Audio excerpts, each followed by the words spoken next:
Hello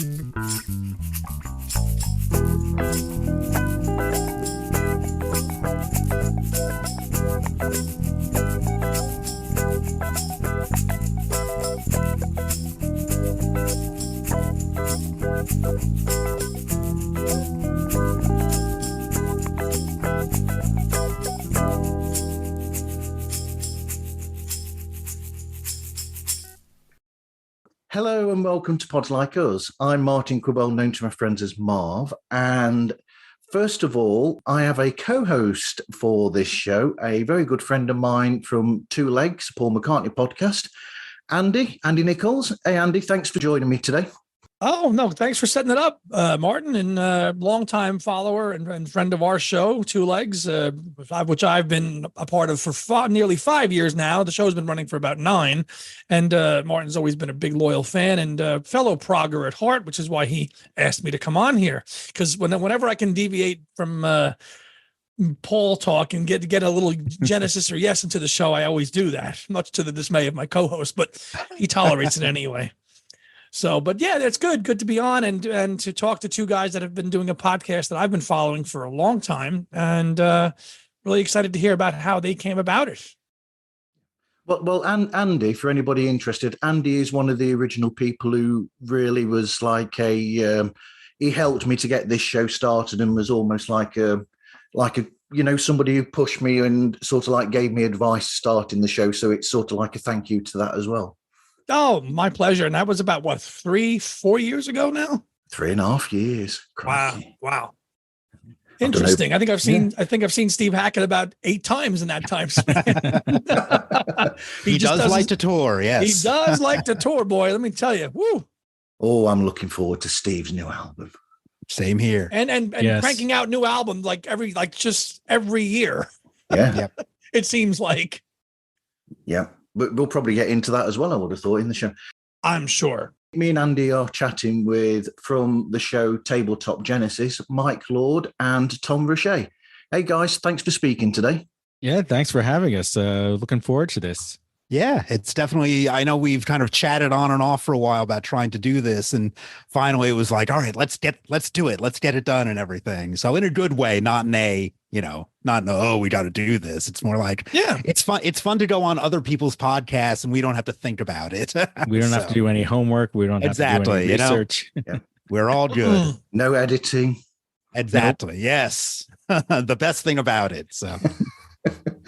But actually, the first time we started thinking about this, it's changed, and this sort of like touches on the first point, really, which is when we first started talking, there were 5 of you essentially, yes. And so how was the show started, and what actually was the original inspiration to starting the idea? Sure. I can talk about this.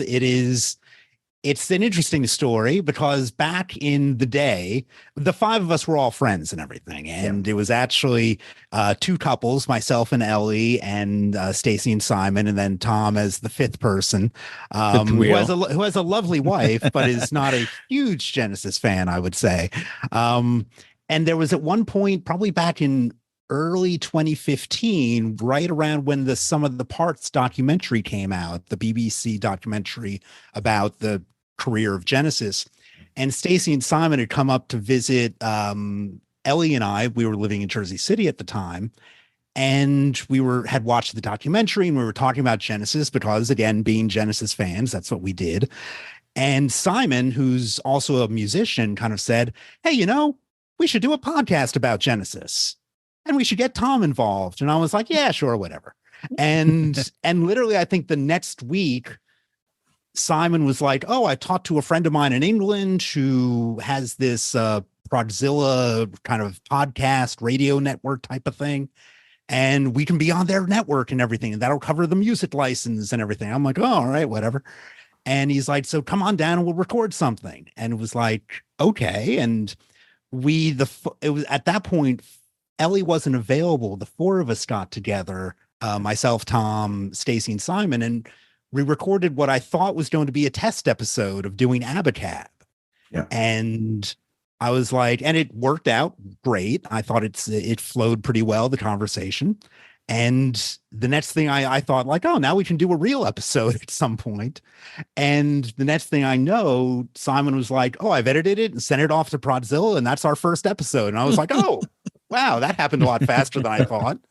And maybe that just goes to show how little thought we've put into things over time. But that's basically how it started. It was friends who enjoyed talking about the band in the first place, and somebody just saying, hey, we should talk about this. And my thing was always like, if we get 20 people to listen to us, that's a success. And it's, again, our numbers, I think, are probably between 2,000 and 3,000 per episode. And I'm just like, yeah, that's pretty solid. That's more people than I would have ever imagined would have listened to the podcast. So it's been great. It's been a lot of fun. Looking back, I haven't listened to that first episode. I'm sure it's very rough compared to, as you go on and you build up episodes, you get a little more refined and you say, well, we should do this differently. And it was kind of like just when the 5 of us or the 4 of us, however many there were, would get together, it was almost like how long can we go without the conversation going back to Genesis? And we didn't really make it that far. And I think that's when Simon got the idea. Well, so, why don't we just record this? Yeah. And I don't know who came up with the name. It might have been Mike. I don't know. But I think it was just as basic as we're all sitting around a table talking about Genesis. What's this called? Tabletop Genesis. It hadn't been taken as far as I know. There was a board game podcast or something or other that used the name, but it didn't look like they were active. So we kind of just stole the name. I think at that point. It was a catchy name. I remember looking up, when I was looking up for Genesis podcast to listen to, you guys were the first one that came up, and I'm like, Tabletop Genesis. That's pretty catchy. Let me check these guys out. And at the time, I think we might have been the first / only Genesis podcast around. There's a couple more since then, but I don't think you guys were definitely before. You were the first, because I really would search. It would do the search results. I'd look for Genesis, and it would just be you guys, and that was it. I did the same. We might have even just done a cursory search, like, well, is anybody already doing this? And we didn't see anybody who was kind of, maybe they were talking about progressive rock and as a whole or other things, but no one was really focusing strictly on Genesis or, involving Phil Collins, Peter Gabriel, et cetera, the solo work. So we figured, let's give it a shot. Yeah. And that's always been kind of our modus operandi, where I think, like, even in that first episode, the one thing I remember, because I certainly haven't listened to that Abacab episode in years, but I remember listening to it again at some point, and right within the first 3 minutes, it felt like Tom said something and I made some joke or commented on something Tom said. And it was a laugh thing. It was like, we from the very beginning, we never wanted to take ourselves super seriously or treat ourselves as experts in the field. I think we certainly know a lot about the band because we've read a lot and kind of have gone to shows. And, again, people say, are you a fan of the band? And I'm like, well, I do a podcast. I think that says something right there. But it's always been with that sense of fun and just being a bunch of friends hanging around and talking about the band. And I remember somebody, a friend of ours who is a fan of the band who listened to the podcast, said, this sound like I want to be part of this conversation. It sounds like I'm listening to my friends talk about something. And I'm like, that's the vibe we're going for. So I think that's where it really works out well. Yeah, I mean, it's a band that or a subject that really works for it. And I mean, like you said, I mean, when you talk, it is just like buddies sat together, almost like you sat together in between, going and watching when we all go to watch bands or whatever, and then you'll be between the bands. And between chat between you will be, oh, have you checked this out by this band? Oh, yeah, I've tried that out. And then you have that chat, and it just sounds like it's just that you've caught up with somebody and you're chatting about this thing that you're really excited for, in a sense. But I think it works for a band like this because, in a sense, it's one of those rarities where you've got a band, but so you've got these different eras of the band where they're doing different things during the career. So they'll have this period, that period, that period, and then this. But also another interesting thing that I find, and I've found in my own listening, is when you have one form of Genesis, the Collins era, say around the era of, say, Invisible Touch is probably the famous era where you'll do the comparison between Invisible Touch and then you've got Peter's So album sort of around similar era. And then you look at what Steve's doing at that time, Steve Hackett and Anthony as well with all his work. And you sort of almost see where their individual talents actually worked as a part of Genesis, but also you also see the similarities and what actually made them work so well together as well at the same time. Yeah, I think that's what I used to refer to that as kind of like the Rosetta Stone of the band. Like you saw how they progressed as a band. And again, a lot of the things back then were credited to the band. So you weren't really sure like who brought what to what part of the song. Obviously, once Peter left, they started doing individual credits. And then even when they did solo stuff, once you got the solo stuff, you'd be like, oh, that's what Tony brought to these earlier tracks, or that's a Mike track, even though it might have been credited to the whole band. Once you saw them go off and explore their solo stuff, it was easy then to recognize when everything was credited to the band, who brought what. And along with the different eras of Genesis, another thing that I think helped us a lot was that we're fans of everything. Yeah. So we appreciate every era. We're not just Peter people, we're not just Phil people. Obviously, we have different preferences in different songs, and even in different eras, we have different things that we like or dislike. But the fact that we weren't only focusing on the Gabriel era or the Collins era, or, as a small podcast might focus on the Wilson era, it wasn't just that. So I think hopefully the listeners also appreciate that, because they know they're not going to get left out if they love Invisible Touch or if they only love Nursery Crime. You think you fellows do it the right way. You got to cover all the eras if you're going to do a podcast on Genesis from the beginning to the end and all the various incarnations of it. I think it'd be a lot harder if you had to do a Yes podcast. A lot more people to keep track of. That's for sure. So. But I mean, you guys did it the right way. One question I have for you guys is you've been around since 2015, right? Yep. Mm-hmm. What's your, I guess, schedule? I mean, because I see you guys do, about 6 or 7 shows a year on the average. What determines that with you that's guys? Probably on average about right. I think that's, especially since it's kind of, become more selective with Tom and myself, is that we're trying to do monthly. And does that always work out? No, it doesn't. Like we're trying to get together to do kind of a recording this month with Stacy, actually, for a Phil Collins album. And we were talking about doing it this coming Saturday, but now it might actually shift to after. I'm traveling next week, and so it might actually shift to after that.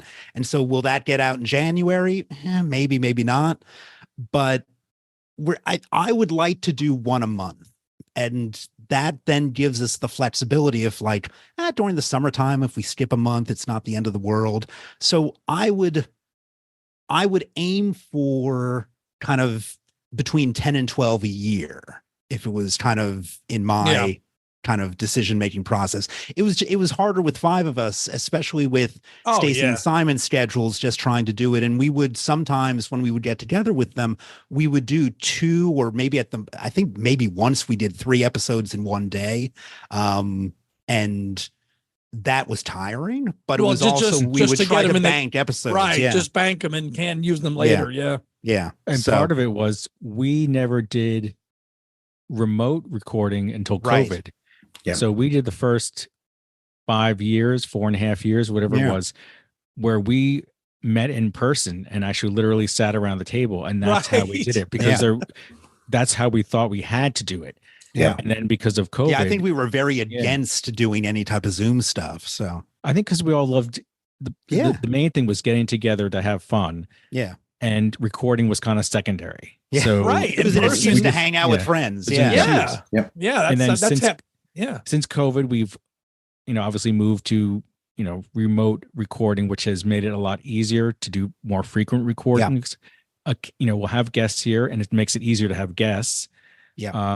Occasionally we've gotten together with, in person to record because that's our preference, but obviously schedules don't always allow for that. But schedules and geography are kind of the big problems there. And even Tom and I are probably half-hour drive from each other, but even if it's just the two of us, it'll be just like, hey, let's do this Peter Gabriel new song, at 7:00 tonight type of thing. And it just makes it easier to do those kind of quick and dirty episodes too, which especially this past year with the new Peter Gabriel tracks once a month, it kind of allowed us a focus for this past year to kind of definitely get an episode out each month, and was really kind of nice to do that. Yeah. This is Mac Jackson from the Forever Adventure Network, the home of the MacGyver podcast, the Never Gets Old podcast, and the MacGyver SG-1 audio series. And you're listening to Pods Like Us. Hey, it's Rena, host of the Better Call Daddy Show, where I interview guests, share the stories with my dad, and then he weighs in. And you're listening to Pods Like Us. What do you think of that promotional technique that Pete used with that? Like that slow delivery of an album, sort of a song per month, and building up to the album release. I look at it as a nice, fun experiment to try once.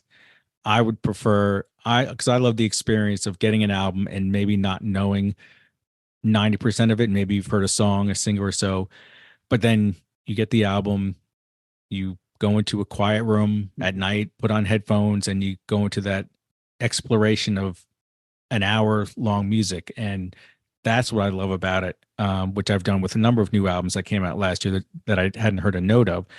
And it's such a better experience. Having said that, I do love listening to IO as a whole album, as opposed to the individual tracks throughout the year. Yeah. It hangs together a lot better as an album. It's a beautiful flow. I liked the month-to-month thing, because I kind of liked the mystery of it, but it did stretch it out for good and ill. I could see why people don't like it, but to me, now that it's done with, it's like, well, now we have the album. And so this is now going to be for, the rest of my life. This is going to be the listening experience that I now have for it. So it was fun to have that year-long, hey, here's a new track a month. But I am glad now that I can just put the album on whenever I want to. And I wouldn't want Peter to do the same thing for whatever his next album would be. So I think that's a pretty lucky, because I don't know if we're going to get another one now. Very true. So I'm just kind of like, I enjoyed it for what it was. And because I thought it was a different way of doing things. And I really liked the idea, especially early on, where there wasn't even like, oh, and there will be an album at the end of this. It was almost like, well, is he even going to put out a real album, or is just this online release going to be it? Because I'm a big believer in saying, as is Peter probably, in shaking things up a bit and kind of saying, well, he's 70 some years old now. Does he need to put out an album and chart and even think about those type of things nowadays? Because it's not like all of a sudden there's going to be, a bunch of teenagers buying the new Peter Gabriel album. Now teenagers don't even buy albums anymore. It's people like us who do. So, it's kind of, it's a new world. And so I'm glad that Peter tried something different. And next time I hope he does something different that isn't what he just did before. But Pete has always been experimental in the arts anyway, even from day one. Essentially, he was always the one who was trying to sort of say, now, what if I try this way? And it's not just about his music, it's about video, it's about releasing, and how he probably experiments with different running orders, possibly even with his albums, I would have thought, is that sort of person. And I've always thought, going on another thing that on another tangent-ish, I've always thought that that's why Phil probably got involved in a sense with Melt in a way, because of the experimental side of that. And Phil, you know, as much as he's seen as this sort of person, you know, and he's seen as this type of Genesis or whatever, this is who Phil is. There's always been that experimental side to Phil. Yep. But it's usually when he's with other people, like the work that he's done with Pete and the work that he's done with Brian Eno and the Brand X material. Yeah, I think that Phil is a much more experimental musician than people give him credit for, especially in that 70s and early 80s time frame before he became quote unquote Phil Collins. Yeah. And probably had a bit more freedom to do kind of the weirder stuff that he could do. And so that's, you know, you get the Phil Collins career of the solo albums, but then you kind of stop getting the weird Phil stuff that he would just kind of show up with his drums and be like, sure, I can play on that track. Oh, you need me to do this? Sure, I'll do that. You know, playing on Robert Fripp's Exposure was one of those things in 77 and 78 that was like, oh, that's that's Phil Collins just diving into really pretty dense material and kind of just finding his way in it because he was that drummer who could do it. I mean, there's that thing that Nick was saying, that when he was doing the drums, he was saying when they were leading up to doing the Genesis concerts with Nick on drums, he was saying that he was really looking forward to do the Genesis stuff, because he was saying that the drumming that was more on the experimental side rather than what was on his dad's music.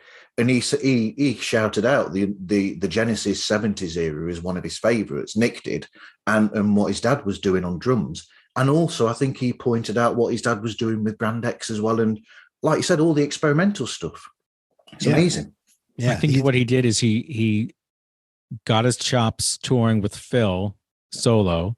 Yeah, he was able to then increase on that with touring with Genesis, so that he was able to then tour with Mike and the Mechanics, which is, you know, drumming that you just can't even the pinnacle. It's the pinnacle. The drums there. So.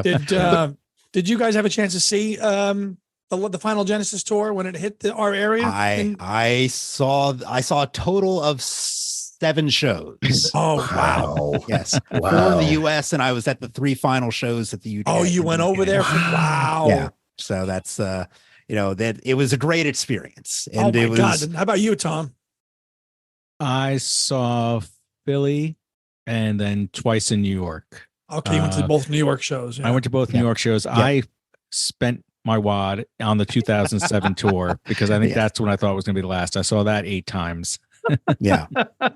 Yep. I only saw that one 2 times. I could have set up a camp bed for you, Mike, if I'd have known. I know it's those UK shows were a blast. And I know I did put out there that I was over there. And I remember at some point somebody walked by me at the O2 who's just like, Mike, Tabletop Genesis. I was like, hey, what's up? And I was with some other people, so I just was passing by, but it was great. It was he pulled out a gun. Here, I'll tell you a little bit of a story here with that, is that I'm friends with some of the management people, and I basically was helping out with some of the guest ticket list stuff. And I have actually, do I have it right? Do I have it here? I'm showing this on camera now. I have my okay. The last domino. I'm sure for the listeners, because this is a oral medium. It goes out on video as well. Oh, great! So I have an Access All Areas pass that I was able to have, and those things work. I'll tell you that much.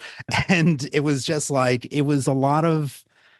It was great to be able to be a little bit behind the scenes with things and just be able to have that experience and help out and be able to be there for those final shows and to kind of have those moments kind of at the, you know, at the gigs, both enjoy it as just a fan and just to be like, I never thought when I was a fan of this band in high school that I would end up being able to meet some of these people and kind of go to these final shows and kind of be around and everything. And I mean, Tom and I have got to sit down with Steve Hackett and interview him. And we've done interviews for the podcast with things. And it's great to be able to have these experiences that are different than, what you would expect. So just as, as a kid from New Jersey, you don't think like, oh, I'm going to be standing on the side of the stage behind where Tony Banks is playing and watch the show from that perspective. I'm like, wow, that's messed up. You guys have been fortunate enough to interview just about everybody in Genesis, with the except for the singers. Except for the two singers, right? We got to get them at some point. It's. I would love to be able to get Peter. I'd love to be able to get Phil. Don't know if it's ever going to happen just because of their level of fame and whether they would do a podcast or not. I could see Peter doing it. Peter would do it. Possibly. Yeah. And I'll tell this story too. Peter was doing a book signing back, last year at some point. I met him at that. Was it the Reverberation? Correct, at the Strand. Yes, I was there too. I was there too. Yeah, yep. I was there as well. And when I got up to get him to sign the book, and I know they said that you couldn't sign, that he wouldn't sign anything else. And I had other stuff for him to sign. Other people were getting him to sign stuff, but I held back because I listened to the rules. Because you weren't allowed to bring anything else. It was just the book, right? But people did stuff, and I was just like, but I gave him a Tabletop Genesis card and said, hey, some friends of mine and I do this podcast about Genesis and the associated solo careers. Here's a card for it. If you ever want to give it a listen, we'd love to have you on. And he kind of, oh, great. And he put it in his pocket. And then I walked away, and I'm like, he will never remember that conversation again. But hey, you've made the effort. You made the effort and tried. I've made the outreach. I think when the Sting and Peter Gabriel show was happening, I reached out to their management, Peter's Get Management, and said, hey, we do a podcast. If he's on tour and wants to do any interviews, it'd be great to talk to him. And they just said, he's not doing interviews during the tour. And I said, fair enough. So, maybe I'll try it at some point again. Tom's going to London later this year. Maybe we can, maybe Tom can badger them too. And we'll finally get Peter on record. So I'll do my best. Yes. Security with a Tascam. Yes. Mission accepted. Yes. Go ahead. Sorry. No, I was going to say, all the guests of all the members of the band, I know you interviewed Richard McPhail too. Yep. Who was the most accessible and easiest one to talk to out of the core members? Yeah, sure. It's funny, like the first Ant Phillips kind of popped into my head as just being the friendliest. I mean, they were all friendly. The great thing about the Genesis people is that, having got to meet a number of them kind of personally, is that they're all really nice guys. It's like you always say, don't meet your heroes. And I'm like, meet your heroes, because I'd rather them, even if you have a bad experience, at least then but I haven't had a bad experience. And Ant was just, it was when Ellie and I were still together, we went to his house in London and he had us over, he made tea for us. We chatted about Monty Python and all this stuff. And it was just like, he was just a really nice guy. And like, he's been able to kind of carve out a career in music for himself without being world famous or anything like that, or mobbed on the street, where he kind of has his studio, he has his library music, he has his solo albums that he does. And I'm like, that's, he's done fine. He's lived his life and hasn't had a quote unquote day job. And he's been able to be an artist for his entire life. And I'm like, that's winning as far as I'm concerned in the music business. Tony Banks was totally fantastic too. Well, I interviewed him out at the farm and took the train out of London to do that, and was, got into the farm. He showed up a few minutes later and sat down with my laptop and the microphones, and we talked for an hour about his solo career. And here's the funny story about this. I brought a number of things for him to sign, and he very politely signed everything. And then at the end, I had taken the train out there, and the train's about maybe a 10-minute, 15-minute ride from getting to the farm, the studios, from the train station. And he's like, how are you getting back to the train? And I said, well, is there a phone number for a taxi company that I took a taxi out here? I forgot to get the phone number for the taxi when I was coming out here. He's like, I don't know. He's like, and he kind of was like thinking about things. He's like, I can drive you to the train station. And I was like, that's what I was hoping for. And we get into his car. And it's, again, a 10-minute drive. And first I'm like, well, what am I going to, I'm just going to have to chat with Tony Banks now. It's like, and we talked about, it was a June in 2018, I think it was. And it was just like, oh, we chatted about, travel and, just, like I said, I grew up on the Jersey Shore. And he's like, Jersey Shore. He's like, do you like to swim? And I'm like, yeah, I enjoy the water, grew up by the ocean. He's like, he kind of shakes his head. He's like, I sink like a rock as soon as I go in the water. He's like, my wife loves the water. He's like, but I just can't do it. And I'm like, oh, all right, well, learn something about Tony Banks and everything. It was just a nice casual conversation. And when he got to the train station, I said, thank you very much. He's looking at me, had these sunglasses on. And I was just like, I'm getting that intense Tony Banks stare through these sunglasses right now. And I better go. But he was a really nice guy to chat with. And I think that, I'd love to chat with him again about a variety of stuff, because I think that he's very thorough in his answers, and they're all great guys. So I think and how humble is that? Or these guys invite you into their homes to have a conversation? I mean, like, I know what you say, like, don't meet your heroes, but they don't, they don't suffer fools gladly, which is nice. They're just very humble guys. Yeah. Well, it's also, I think for people like Tom and I, when we sit down with Steve Hackett or Tony Banks or whatever, again, I don't want to say we're experts on stuff, but we've listened and have read enough interviews with Tony, with Steve, with Phil, or, all these people, that it's like, if they start going on autopilot with their answers, you kind of can not necessarily knock them off, but kind of push them in a little bit of a different direction. Like, I remember with Tony, I think we were talking about a curious feeling, and he started giving an answer about something that I had heard before. Yeah. Mm-hmm. And so then I was like, oh, but in the song, you write this lyric that's really a very kind of passionate love lyric. And people said that you guys couldn't write love lyrics. And this was before Phil even did his stuff. And then he starts talking about that. And I'm like, I've never heard him talk about this before. So it's like, if you have that kind of stuff in your head where you can go, oh, I kind of heard this before. Let me try to get something else out of him, or ask a little bit more of a specific question to draw out the general stuff. That's what we can do. So that's what we try to do. And we try to have it be very, like the podcast, we try to have it be very conversational. And if we could get some laughs in there too, that's even better. And we also kind of want to show them that we know we're not just noobs at them. And like, Steve, what was it like playing Firth of Fifth? Like, no, you can't talk about, right. Yeah. There's some of those things where it's like, I couldn't think of something more boring to ask him.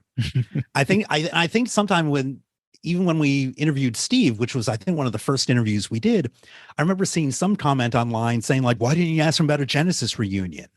And I was just like, would Steve, if he was going to be part of a Genesis reunion, would he let it out on a podcast? It's like, there'd be different ways to get that information out there. And as we know, you just can't do a Steve reunion with the other three guys.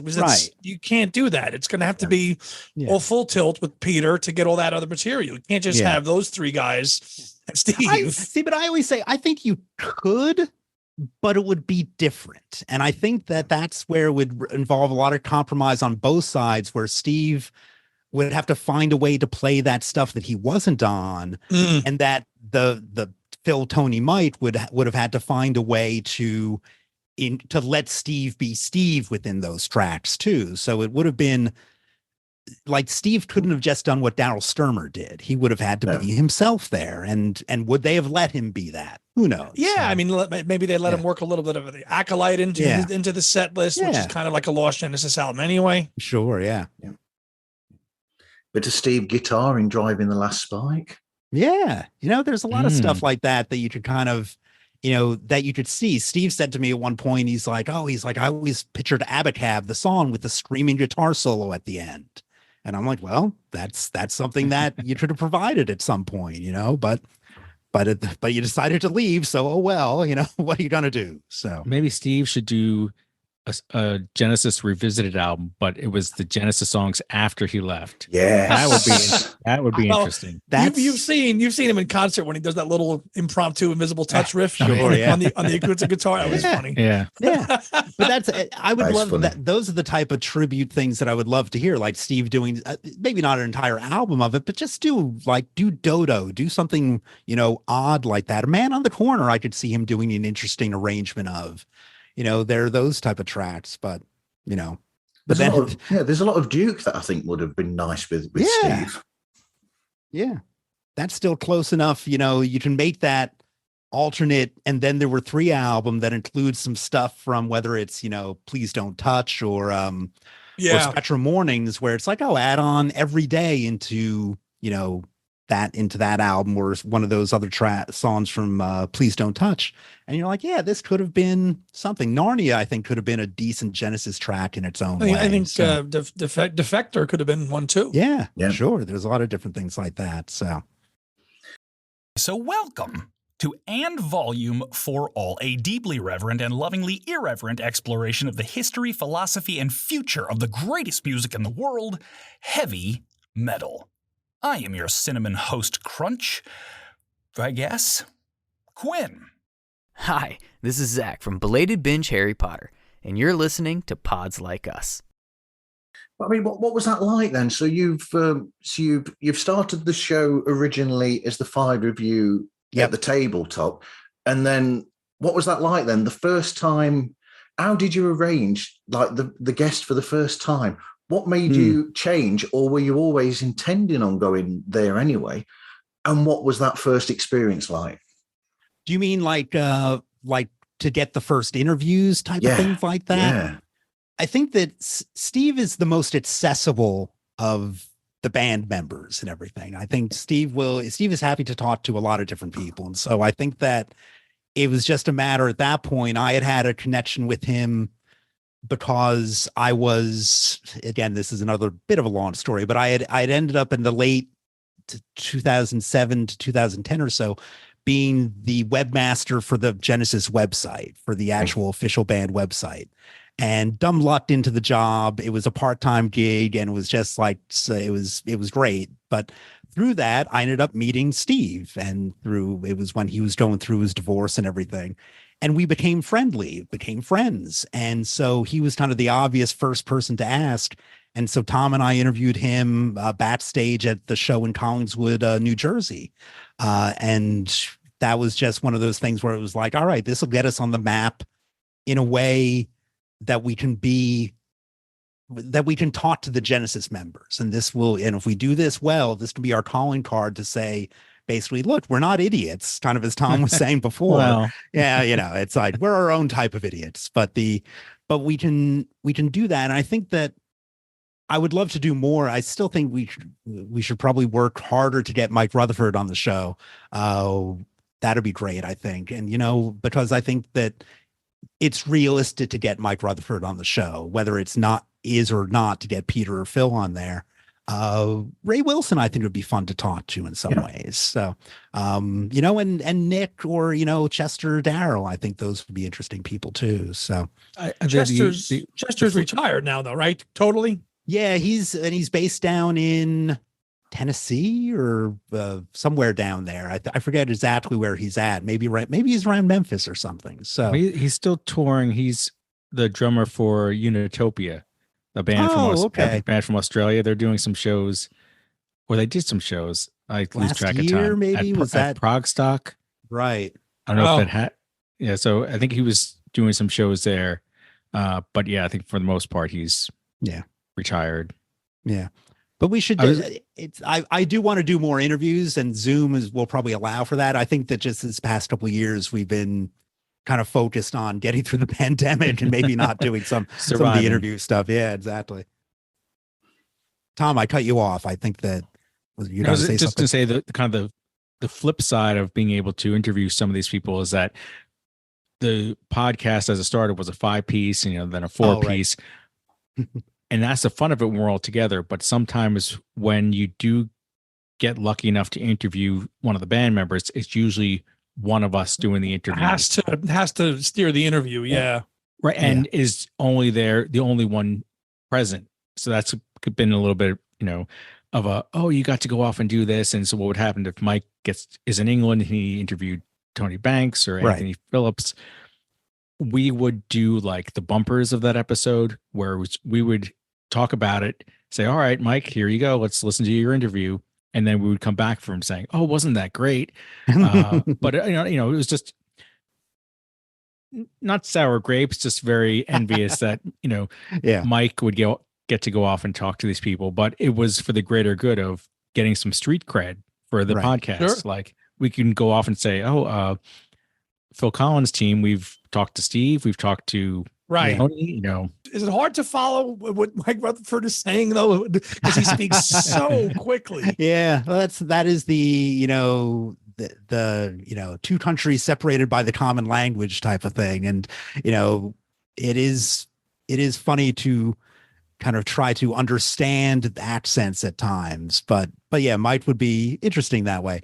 With what Tom was saying, I always say, I always did feel bad that in a way that it was me going and talking to these people, but also I didn't feel that bad about it. It was kind of like, but because I think that if we could have managed to get all 5, 4, 3, 2 of us at these things, that would be great. I think that it would be, fantastic to do.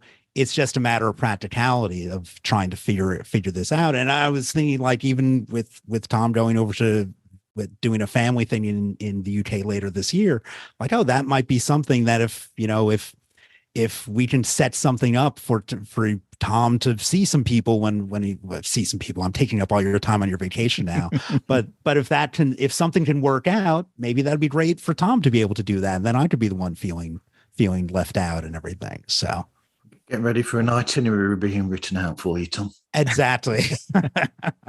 Yes. At this time, you've got to be at Phil's, and then you've got to be at Mike's at this time. And yes. Yeah, the podcast is taking over. There. The podcast takes over everything. Tony, pick it up. I got somewhere to be. Right. I'm going to hire him as my Uber driver. Yes, exactly. He's got a keyboard on his dashboard, which is great. Exactly. So, I mean, that's a good idea. I mean, is he a good Uber driver then, Mike? Hey, he's got to do something with his time nowadays. There's only so much gardening you can do. So, but yes, he was a good driver. I felt safe in the car.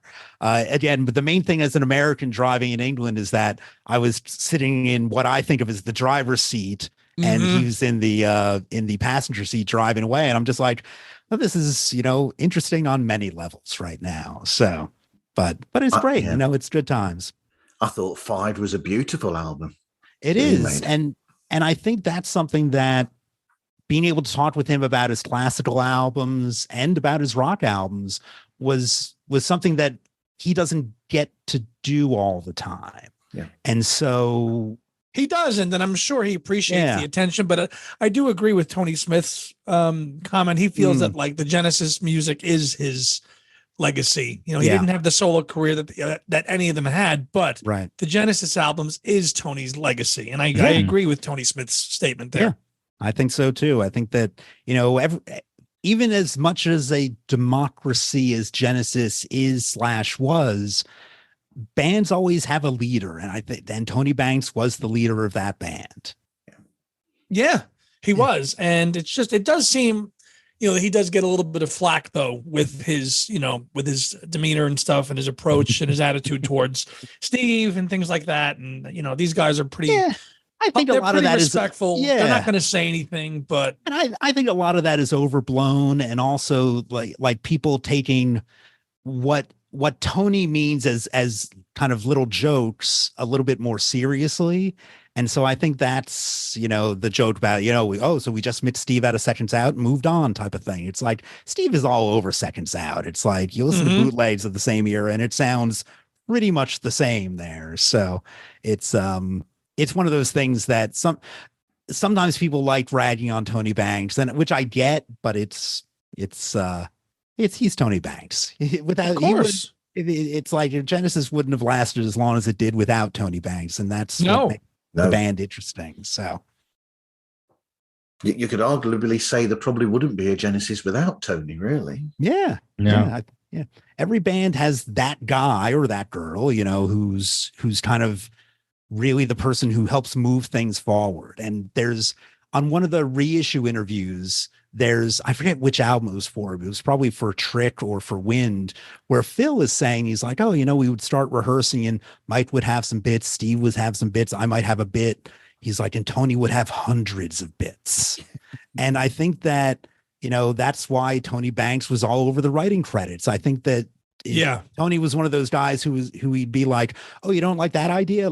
I have 10 other ideas here for you to check out. And so, yeah, Tony Banks was the dominant writer in that band, especially at that time. So one of the coolest things, the myths that I love seeing and hearing debunked, is the fact that Phil was the one pushing all the pop stuff. And he was like pushing, no, let's do Supper's Ready full on 86. And Tony Banks was like, no, we're not going to. So I think if people took the time to read that and understand that, they'd get a total different appreciation and understanding of the inner workings of the band. That was Phil. Phil wanted to do the whole thing. I think he wanted to do it on the We Can't Dance tour too, I think. Probably. You know, I think that it was probably discussed. I think that's Supper's Ready is one of those tracks that always kind of comes up as a possibility. And rightfully so. I think it is also well, if we play all of Supper's Ready, what else are we not going to play because of that? But I do think that Tony and probably Mike to an extent are kind of like, well, we gotta give the audience what they know. And so we got to play a lot of Invisible Touch. We got to play the hits. And I think the audience, especially going in 2007 and in the last couple of years, would have been more accepting of some more obscure tracks, but it is what it is. You know, I get why they choose the songs they do. The set list certainly worked. Hey, it does. And you tell you what, they closed their last tour ever with the Carpet Crawlers. Come on. Exactly. That's it. So that's a good closure. That's a good closer. Yep. So yeah, very positive. So we love this band, in case you couldn't tell. Yeah.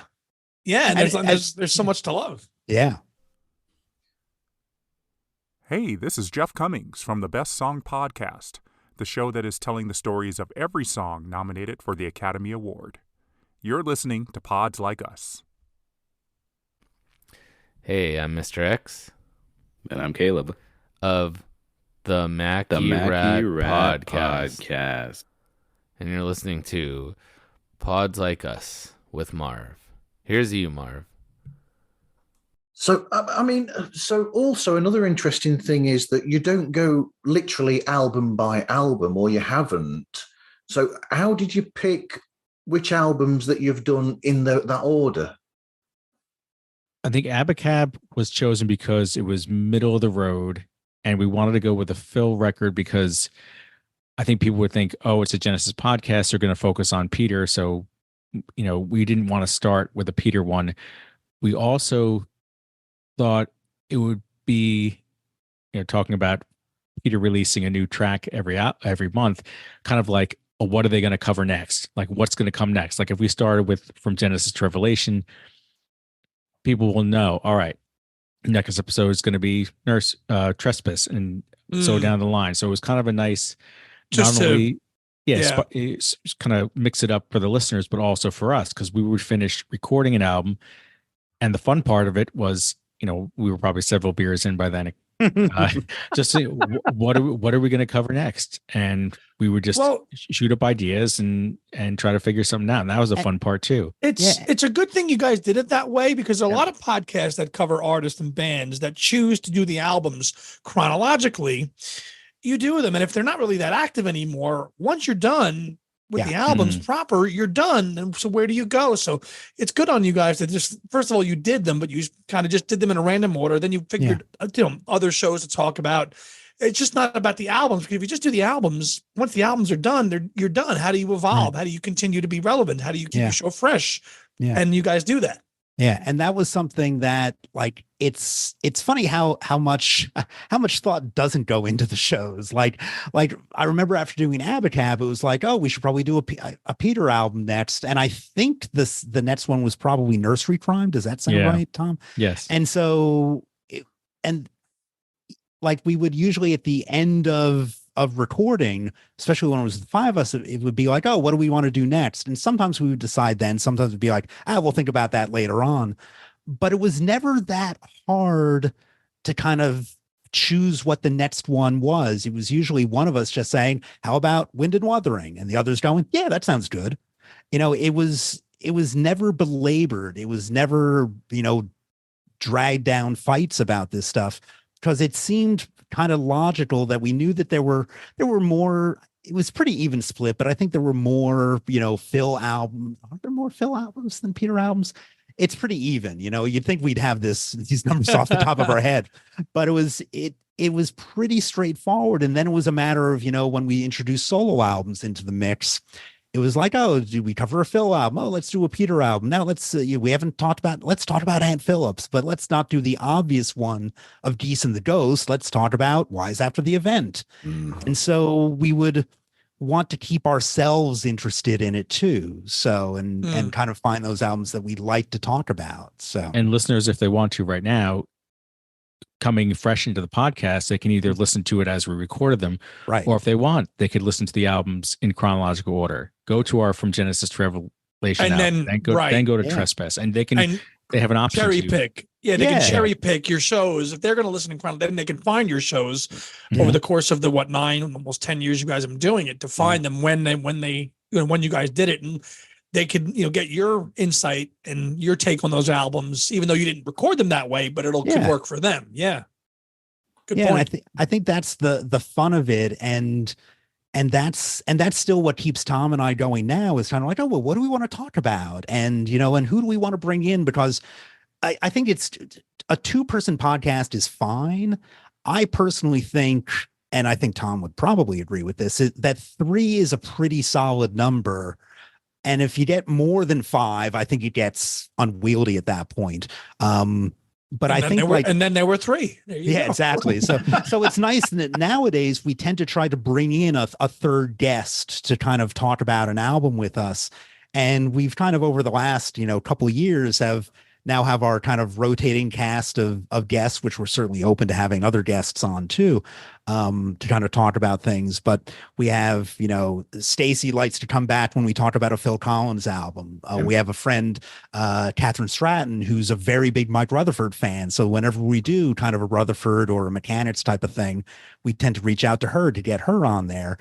And we also kind of know, like, oh, we're 2 middle-aged white guys. And so it's like, it's nice to get some other perspective on there than, again, we're certainly happy to have other middle-aged white guys on the show too. But it's like, we have had that. So it's like, but we like to kind of, get some different perspectives. We have a friend, Adam Cromwell, who's a younger musician who's really into Genesis and Tony Banks and Peter Gabriel. And so we've had him on to talk about Security and some of the work that he's done with his own kind of Genesis tribute project that he has going on.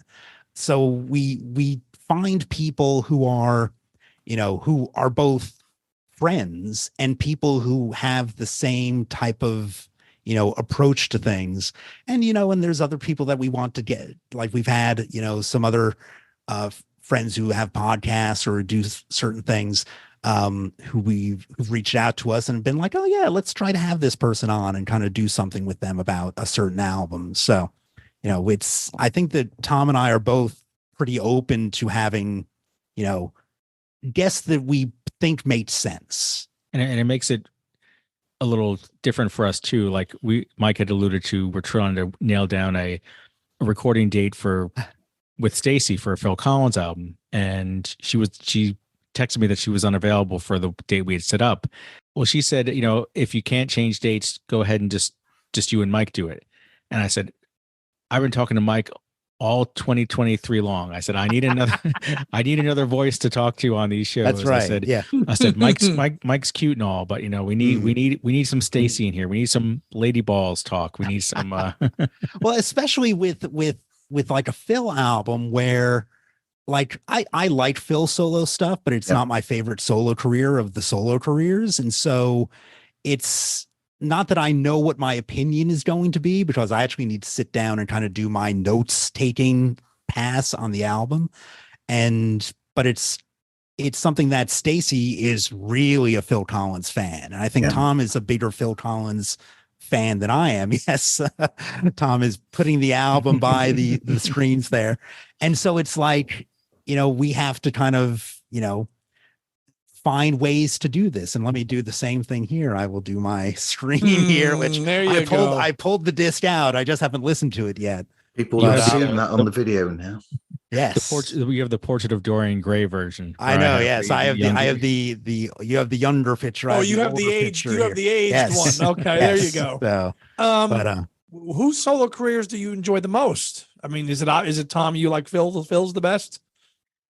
No, I think it's tough to say. I think if I had to choose one, I'd go with Peter, just because I think there's a wider variety of, like, I love listening to his first album. I love listening to I.O. and almost everything in between. Whereas Phil, I kind of drop off at a certain point. So I'd have to say, for longevity and for the amount of stuff that I have available to me that I really love listening to, I'd go with Peter.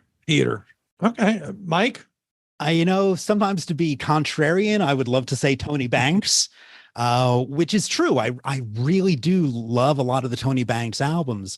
I think realistically, I would probably go with Peter, because I think, like Tom says, you get so much diversity within Peter's career, but it is also obviously Peter Gabriel.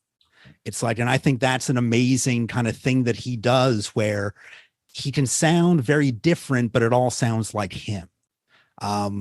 I think that Steve's career, there are some of his albums that I really love and some that kind of blend together for me. And I think that I'm hoping that this new album of Steve's that's coming out, I think this month or next month, I hope it shakes things up a little bit. And I know it's a concept album, and I know that surprisingly, he hasn't really done a concept album. Yeah. So what's it called? What's it called again? Something about the whale or something? The Circus and the Night Whale, if I remember. The Circus and the Night Whale. Yeah. Yes. And I have not listened to the track or two that have come out from it, because I kind of, what Tom was saying before, I want to wait for the full album to come out. And I'm sure, I'm sure that, we could probably get Steve on the podcast to talk about the album. So that might be something, I made no promises, but we can maybe try to do that at some point. Yeah. To talk about the album. He's just so prolific. And 10 years ago, I probably would have been like, it's Peter Gabriel's solo career, hands down. Sure. But I have gravitated, and I enjoy Hackett's solo material the best out of all the Genesis members. Okay. Do you like the newer stuff, the older stuff, or is it all? I like the older stuff, obviously, and the newer stuff. The middle period there in the 80s and the 90s, and maybe not so much, but like everything up until like maybe Highly Strung. Okay. And Fantastic, and then everything probably since, I would say, maybe like Out of the Tunnel's Mouth. Sure. Okay. The one Out of the Tunnel's Mouth is really good. Also from the 90s, Guitar Noir is a fantastic album. That was one that kind of, when I was living in Boston at the time, that kind of came out of nowhere, and I was like, this is a really good album. And I was like, and it just seemed it did nothing in the United States, because it was in that kind of career dip time frame, and it was just like, this deserves more of a listen than it's getting, but I loved it. So I'll check that one out. I think Steve he's figured out the balance of how to get, obviously the draws, the touring. He is going to play the Genesis stuff. He's not obviously filling these venues playing just his own solo material, but he's got it half the show dedicated to his own solo career, which is nice. Yeah. And like the thing that I was thinking about with Steve is that it always felt like about every 10 years or so, he would shake things up and start doing something not radically different, but would kind of, have a different approach. But it feels like his solo albums have been in this kind of a similar approach since To Watch the Storms, which is a great album. Oh yeah. That was around 99, 2000 or so. Yeah. And now I'm like, again, being older now, I'm like, oh, that's 23 years ago at this point. And I'm like, it's it's like it works for him, but I as a listener, I want to give those newer albums more of a listen because I listen to them a couple times and then they go on the shelf. Right. And it doesn't sink in as much, but I'm also 50 something years old listening to music in a different way. So that's true too. And where you find the music at your age, and that all plays into it, of course. Wolflight, I thought, was a tremendous record. Yeah. There's ones that are all good. And I just need but I couldn't name a track name off of Wolflight, although I bet there's a track called Wolflight on there. There is. But I couldn't name a song off of that album at this point. Right. And like the Night Siren, good one. Right. And then he had another one. Yeah.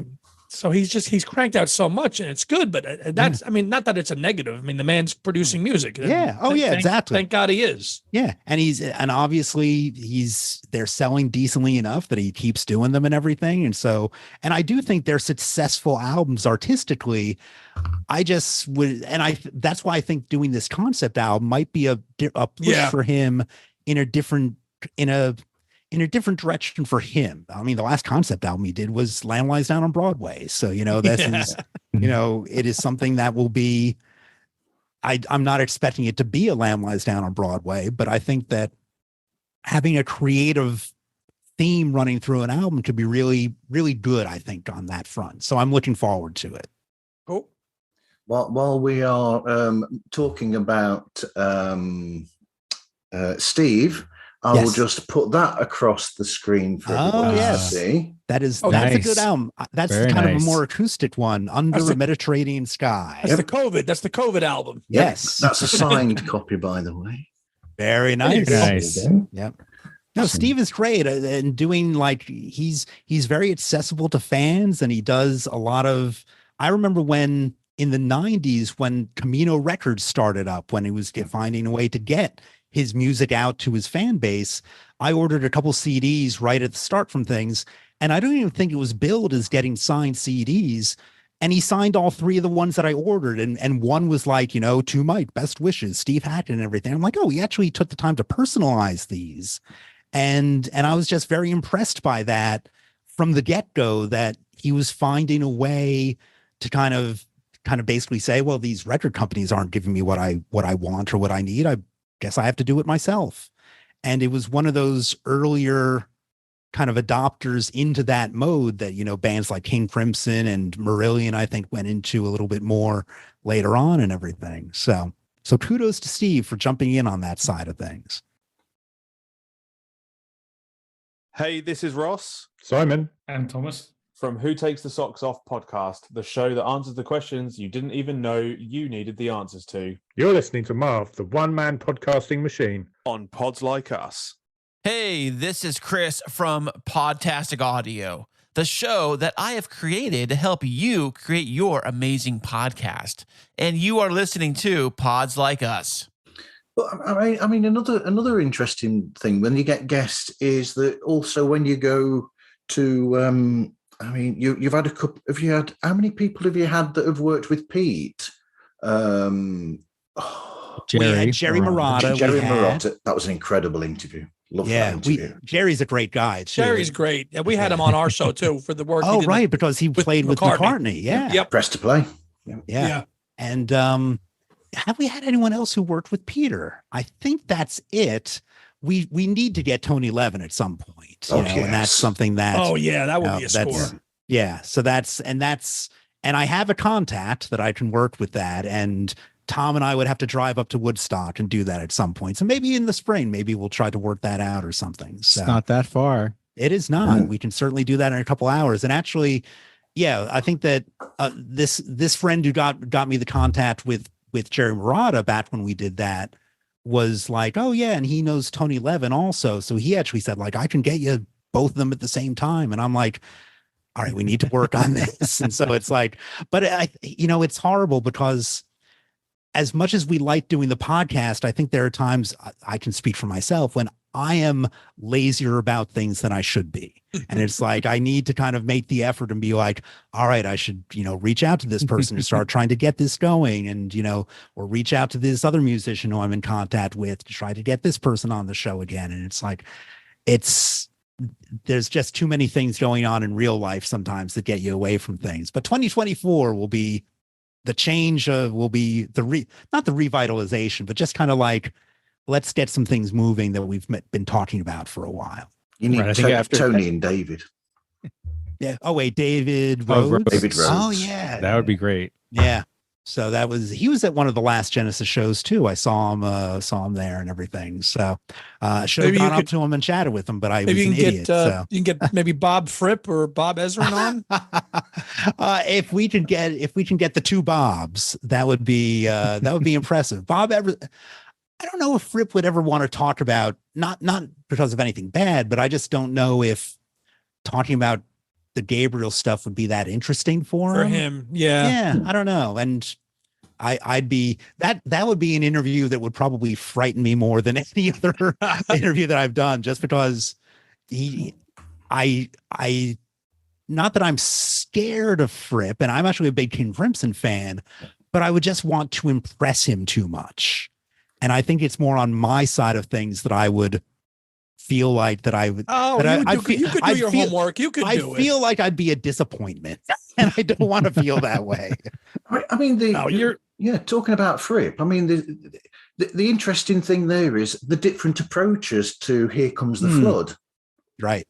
Yes. Yeah, and that's something that I think Gabriel's even said that he prefers the version that Fripp did on Exposure compared to the Bob Ezrin kind of overproduced version on the first album. But that's, I think that'd be. They both are good though. They're both great in their own way. Yeah. Yeah. The one you're talking about is that the one that's on his Shaking the Tree greatest hits one, the slow one? No, that's just Gabriel and a piano. The one on Exposure still has a bit of guitar to it, and it is not as bombastic as the album version on Peter Gabriel 1 is. That's a big epic kind of, forward, here comes the flood. Right. It sounds more stripped back. Yeah, it's definitely, there's still an arrangement to it, but it's much more like the solo piano version than the album version over the top produced one. Exactly. Right. Cool. You've touched on this. So actually, a friend of mine and Andy's has sent in sort of, is it a question or is it Ed Chen? Ed Chen. Ed Chen. Okay, from when they was Fab. He said it's sort of like going on a tangent here because of Tony Levin having worked with a Beatle as well, with John Lennon as well. He said, and he often wonders, because Tony was on Salisbury Hill, he said, what do you think of the life that song has now? Because it's all over the place. It's like the default film music if they're going to use a Peter song. Yeah. The main character is making a life choice. He's reached a crossroads, and as he's making it, Salisbury Hill starts playing. So what do you think about the fact that is the go-to song that these people use? I think it is amazing that it was on his first record, second song, I think it's just the uplifting nature of the song, where the song itself is talking about making a change, and people allude that it was about him leaving Genesis and part of the machinery getting out, and I think because it's an upbeat nature, because it's just a feel-good song, people associate it with like, all right, well, I want to make some change in my life. And I think that's why people resonate to it, why filmmakers pick it for that spot in the movie. Well, they're not picking more up on the Burgermeister. No. They should. Maybe they should. They should, damn it. Yeah, so down to Dolce Vita or something like that. Friedkin should have taken that song for his movie. Exactly. A friend of mine, who's also a Peter Gabriel fan, he always said that, Salisbury Hill, like in live concerts nowadays, is kind of like a sucker punch. Like Peter knows the reaction it's going to get from the crowd. It was if it wasn't the last track of the set, the main set on the recent tour, it was pretty close to it. And it's like, but it's a song that works. It gets the crowd going, and I think that that's one of those things that sometimes you just have to kind of give into the inevitability of it, because it is a song that everybody knows, that relate to it. Yeah, that they relate to it, and that it's, that's there. I always hesitate to use the nostalgia term, but it is a song that's meaningful, and it's meaningful over the long term. And if that's nostalgia, then that's nostalgia. That's fine. But that's when you've lived a life, whether you're Peter's age or our age or whatever, there's going to be songs like that connect with you different ways over your lifespan. And that's one of those tracks that can continue to hit you. And when everybody in the crowd goes boom, boom, boom at the same time, yeah, that's a moment, and that works. Yeah, that ability to connect with people in the moment with a part like that. That's and that song does that. I mean, so it's one of his most popular songs. It's always going to be. You're going to see Spotify, Apple Music, Peter Gabriel. It's going to be one of the top songs you see. Yeah. It did that and maybe Sledgehammer. So I'm a video production arts teacher, and I always show Sledgehammer when I roll out the music video unit for stop motion. Yeah. Well, and I remember there's something that Phil said about people complaining about Sussudio. And Phil's line was, I only wrote the song once. He's like, I can't help if people play it on the radio all the time, or if you hear it, he's like kind of, his thing was almost like, don't blame me about it. And I think that same thing with Peter. If you write a song like a Sledgehammer or Salisbury Hill that just becomes huge, you can't really blame the writer performer for that, because it's the audience who makes that song huge, who makes that song what it is. Yeah. Did you guys see Peter when he came around in the area? Yep. More than once? We saw, Tom and I were together at Philly, and then it was just me at New York City. Yes. But I probably had COVID at the New York City show, but was not sick. But I went to the New York City show, which Tom was going to go to, but then couldn't go to. So, how was it? So I didn't really, I didn't see any reviews of it. I could not make it. So how was it? I thought it was. Did I only go to one, Mike? I went to one. Philly?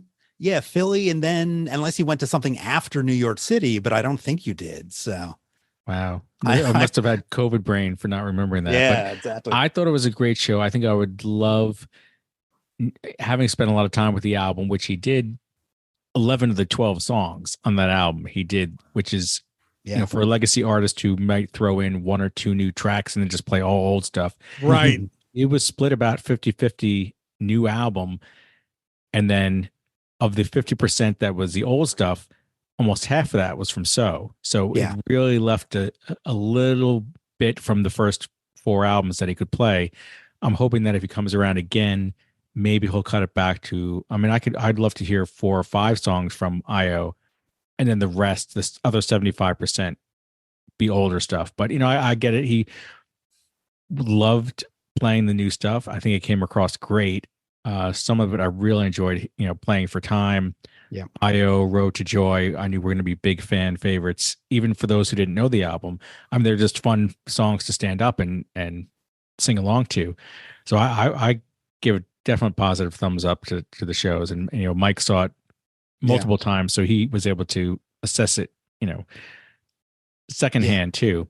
Yeah. I think that I think there were 22 songs during the set. So it was 11 new songs and 11 old songs.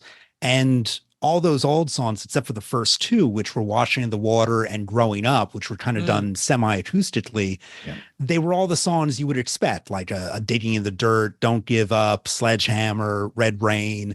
Yeah.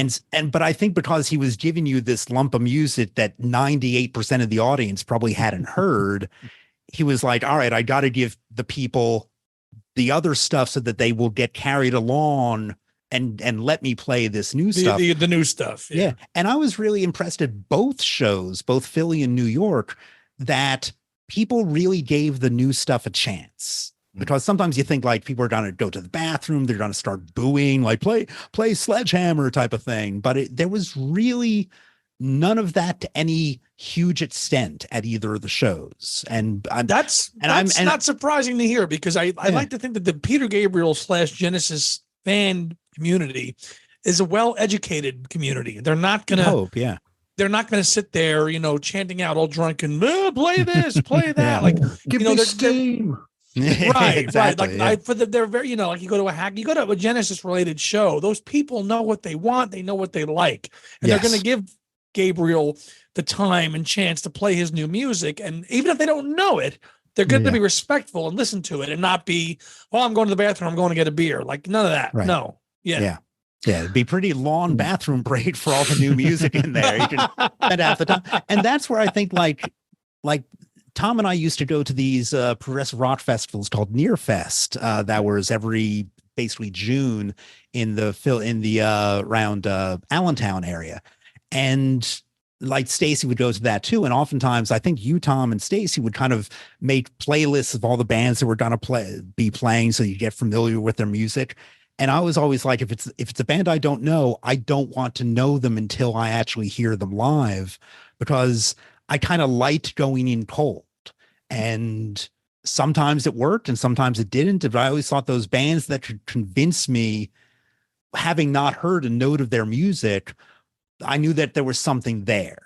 And that's what I would hope people who were Peter Gabriel fans who maybe didn't even know that it was going to be that he had a new album out or being prepared or whatever, would go to this show and then be like, oh, there's all this music I don't know. What is this? And I think people gave it a fair listen, and I think people got into it. So, and then he knew how to give the audience those, the doses of the hits, to give them, what they wanted. But even with playing hits, he didn't play, Shock the Monkey, for example. He didn't play. Right. Like I was going to, my next question was going to be like his first 4 solo albums are so damn good, but his shows of the last 20 or 30 years, you've got nothing virtually from them other than 1 and Salisbury 2. Hill. Yeah. You get Salisbury Hill, maybe Here Comes the Flood every once in a while. You don't get anything from 2. Nothing. 3, maybe Intruder every once in a while, but not Games much Without else. Frontiers. Games Without Frontiers. That's right. Yeah. You're not getting Wallflower, Right. He did play that a little the bit. orchestral one. Yeah. Yes. But even that was kind of its own weird little tour that was kind of different than the others, which was great. Yeah. So I think that Tom and I have said that we should be set list consultants for, Genesis related acts and kind of, because I think that we'd be fair in saying, yeah, you do want to give people familiar stuff, but also you want to give them things that, might be a little obscure, but will still get a audience reaction from people who don't know the music, because there's plenty of people going to Gabriel's show who is their only entry point for that's all they know. Right. Yeah. And it's like, so, I always say I want to hear Moribund the Burgermeister. I know he's never going to play Moribund the Burgermeister again, but could you play Moribund the Burgermeister at Madison Square Garden and get people going, oh, this is kind of weird, but it's fun. But they like it. Right. Yeah. It's like, but I always say at the track that would really convince people or be able to be kind of digested on a first listen would be something like I Don't Remember, where it has the chorus to it. It has, and it might be vaguely familiar to some people, but it wouldn't be something that people would. It's an obscure enough track, but it's all that the diehards would probably be happy to hear it, because I've never seen it played live. Then there's that Lost Orphan called I Go Swimming, which God, sure, yeah. That's a great funky track. Yeah. Oh my God. And it's just buried on a live album. That's it. Exactly. So I think, like, again, we can write our fantasy set lists until the cows come home with this stuff. And so we have, and it's always fun. But I very much, even with talking about the last Genesis tour, I will defer to the artists. It's like, they're the ones who are playing this, and they get from the stage, if a song isn't going over, they'd make a change. They're not going to play something, maybe Whodunit they would play and just kind of keep playing. But even Whodunit, when I listen to bootlegs, it's like, I know Phil always joked, he's like, oh, the audience hated it, but it got decent. I think people generally understood the fun that song was. And yeah, there were a couple gigs in Europe where there was a lot of booing for a lot of the new stuff on that Abacab tour. But, I think I said from 2007, I thought they should have opened with Whodunit, but that was again me just being contrary. So yeah. Hey, this is Greg at Bad Counsel. You want some good counsel? Keep listening to Pods Like Us with Marv, and down with monarchy. Hey, this is Danny from 1 Minute Podcast Tips, the show that helps you be a better podcaster in just a minute a week. And you're listening to Pods Like Us. Actually, before Andy has to leave us, unfortunately, because he's got a prior engagement, I think we ought to probably get on with this one. So the top 3 go-tos that me and Mike were discussing a couple of hours before we started this. The idea is, so top 3 go-to albums. So should we do this? I've picked 3 that are a mixture, essentially. So it could be the go-tos for anything Genesis related. Makes it even more difficult for you. So just the band or solo or everything? Solo, band, or any of the outside projects? What would be your 3 go-tos, Andy? I'm not. You ask those guys first. I'm not ready. Okay. Mike, do you want to go first? I was going to say Mike would, because he's known about this for a couple of hours. I talk way too much, so I want to make sure that Tom can go first if he wants to. I'll go with the shirt that you're wearing, Duke. As it's my favorite Genesis album. I think it just has everything start to finish. It's middle of the road from they're just turning sort of away from their prog days, but they're still got a foot in it with the opening 3 track suite. They've got the, Duke's Travels, Duke's End, which kills me every time. And it's one of those albums where I was thinking about this recently, where what's my favorite Genesis song? And I never really had one. I had like a top 5. They would always vary. Some would fall in, some would fall out. But I think Duke's Travels, Duke's End is, well, now I'm second guessing myself. It's up there. I would now say, because that album can still elicit emotions start to finish, from excitement to love loss with Please Don't Touch, which people slag off. But when you hear Phil talk about it on the Face Value DVD, I mean, he's got tears in his eyes when he's talking about it, and he can't even hold the CD without welling up. I'm like, because that's from the heart. It's not just a schmaltzy love song. No. And then it goes back into Duke's Travels, Duke's End, which just always kicks ass. And when it gets to that guitar solo about 3/4 of the way through, stick a fork in me. So, and even Darryl playing it will get me. Sorry, so that's one. I'd say for the older stuff, I don't know. It's hard to pick a Peter era album that encapsulates everything. Lamb is just so involved that I don't know if I'd suggest that off the bat. Possibly Nursery Crime I would go to, just because it opens strong. It's got a lot of lovely silent bits. It's got songs with heavy bits, a mixture.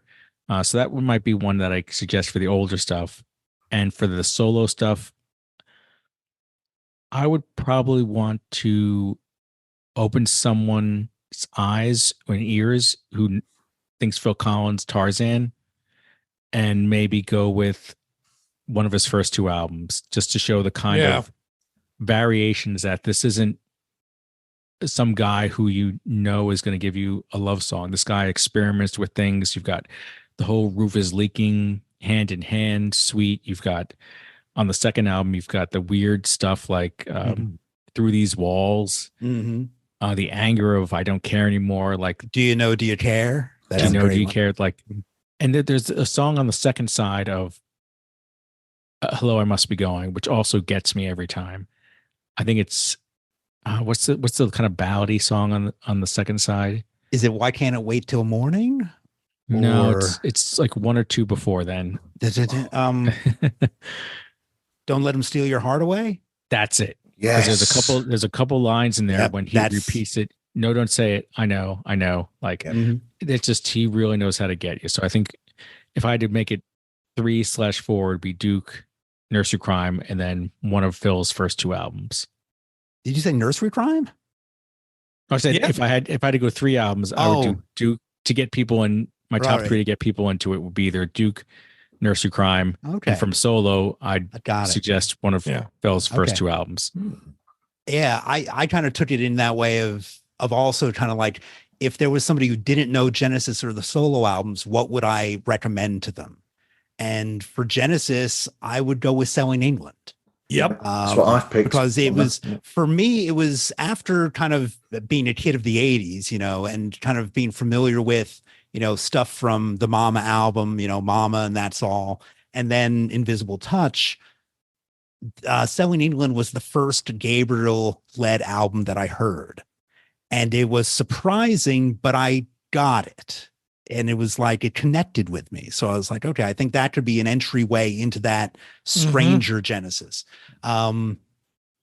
So Genesis, I was thinking Peter Gabriel 4 would be another entryway into Peter's career. And I also was thinking, Hello, I Must Be Going for Phil's career. Although again, I think you're starting at the peak, and then where else do you like if I only had that album from Phil's career, I'd be okay. There's I like other Phil stuff, but that album to me is his best album, even though he doesn't give it much credit. It was a surprise to me when you did that. Yeah, I love that album, and it's just like I think it's great, and for many of the same reasons Tom said.